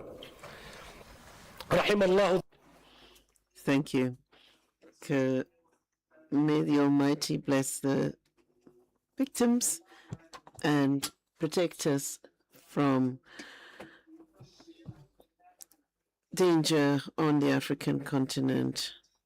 As we come to the conclusion of the Conference of Speakers of National and Regional Parliaments, I'd like to say that I closely followed the intervention of the chair from Zimbabwe, who recommitted to organize or to encourage holding at least 2 such conferences per annum to promote the interest of our parliaments. I agree that we have had rich debates, and this highlights that our national and regional parliaments are not just legislative bodies, but also partners, efficient partners in building a better Africa, Africa which is free, an Africa which is at peace, an Africa which is promoting dialogue, an Africa which is democracy. We have contributed a great deal to humanity, and we need to see our populations benefiting from this. We want to see greater democracy, greater development. And as we've discussed throughout this meeting, we have seen that there's strong commitment for a better life for our people. This can only be done through partnership, through exchange, as we seek the best interest of our citizens. As the Pan-African Parliament, we commit to building interparliamentary cooperation with national and regional parliaments to build stronger partnerships to promote this parliamentary diplomacy that we have discussed. It has been a pleasure to see this positive atmosphere, and as we have had our discussions, we have put aside our divisions and sought to build unity and brotherly cohesion. It's very important to create a dialogue, a platform for dialogue and exchange, so that each country and each region can come together so that we can have better results on the continent. But our partnerships need to grow stronger. We need, as the Pan-African Parliament, to work together with national and regional parliaments, all of us coming together on the African continent as parliamentarians. And this strengthens our initiatives, and this will, in the end, strengthen the African Union as a whole. The Pan-African Parliament is not only a platform for dialogue, but it goes further than that. We need to be active as we present initiatives to change our legislations, change the situation on the ground for the benefit of our citizens. We shall be working towards strengthening partnerships with different organizations as well as the national and regional parliaments. Cooperation agreements in different sectors are to be encouraged, and capacity building, of course, is required.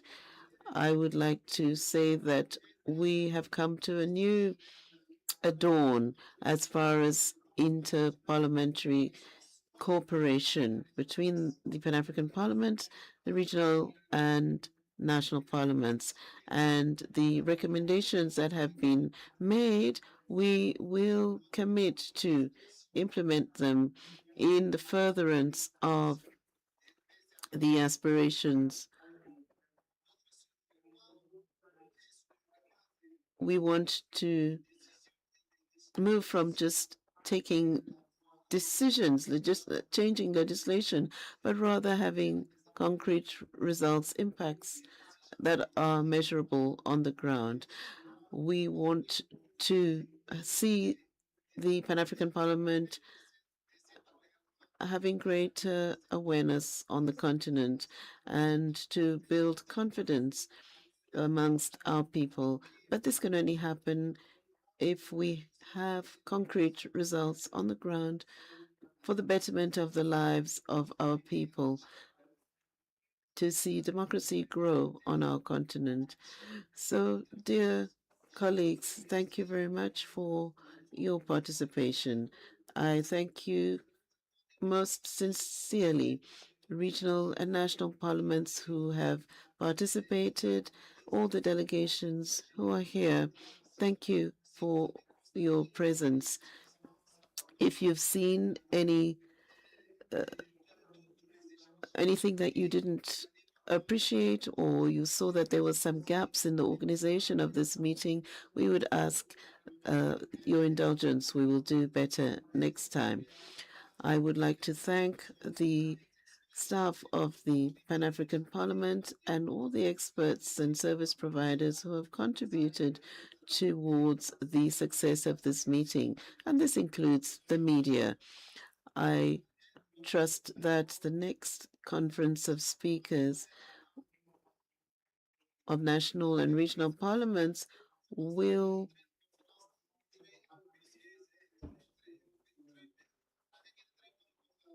be better organized. We will learn from this one and continue to improve. We want to be more efficient and take important steps towards furthering the development of our continent. That is the final objective. So let me appeal to you.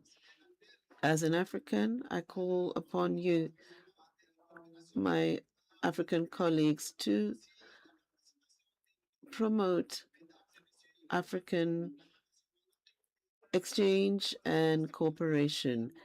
We want to ensure that our work continues, that it doesn't just stop here.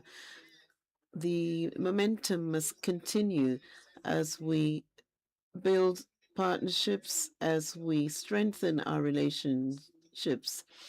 And this is how we will reflect the legacy left to us by the founders of the African Union. The next generation needs to see that we have done what we should have to contribute to a better future for them. So may you all return safely to your homes. May Africa, long live Africa, Africa that is united and strong, an Africa that speaks with one voice, which is a peaceful continent. And with that, I thank you. Mr. President,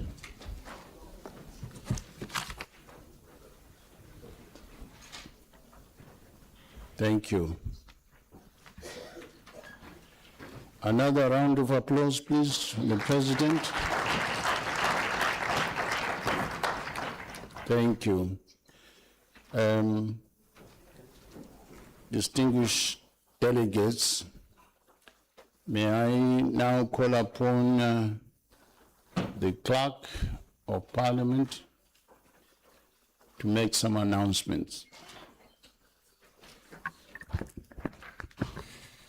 Honorable President of the Conference, I would like to announce on behalf of President of the Pan-African Parliament, Dr. Fateh Bouteflika, and Vice Presidents of the PAP Bureau, that all honorable speakers and guests are invited to a luncheon to be held at Gallagher Convention Center. The order of transportation and movement will be as follows. Members of the PAP Bureau, members of the Conference Bureau, honorable speakers of parliaments, including members of parliament that are designated as to represent their speakers, the president of ECOWAS Parliament, members of the Diplomatic Corps, the Secretary General of SADC PF, and former PAP presidents will be transported to Gallagher Convention Center through this exit to my left and on the red carpet. Other members of Parliament, as well as distinguished guests and partners, will exit through the foyer outside to the outside of the chamber. At the main pickup point, there will be transportation to Gallagher. We would also like to request PAs of all speakers to confirm the itineraries of their respective speakers with our protocol, and would like to announce that transport will be available at Radisson Hotel 24 hours for all delegations to be transported to the airport. And finally, to thank this august body for the opportunity to service as Secretariat this important meeting. Thank you.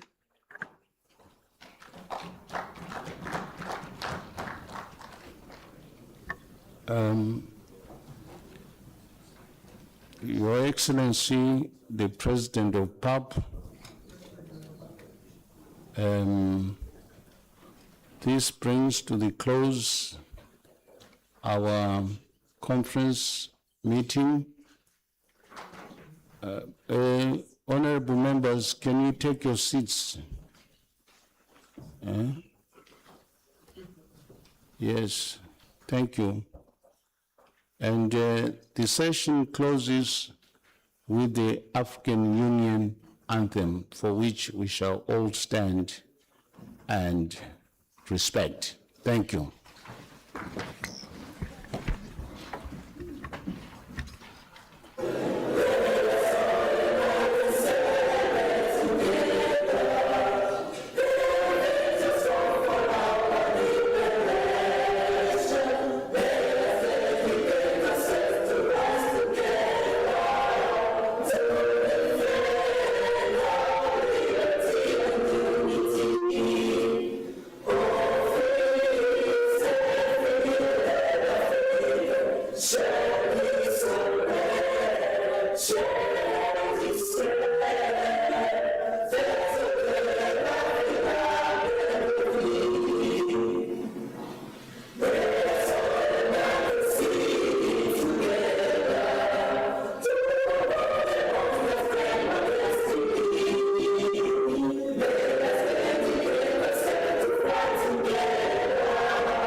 Thank you. Lunch is served.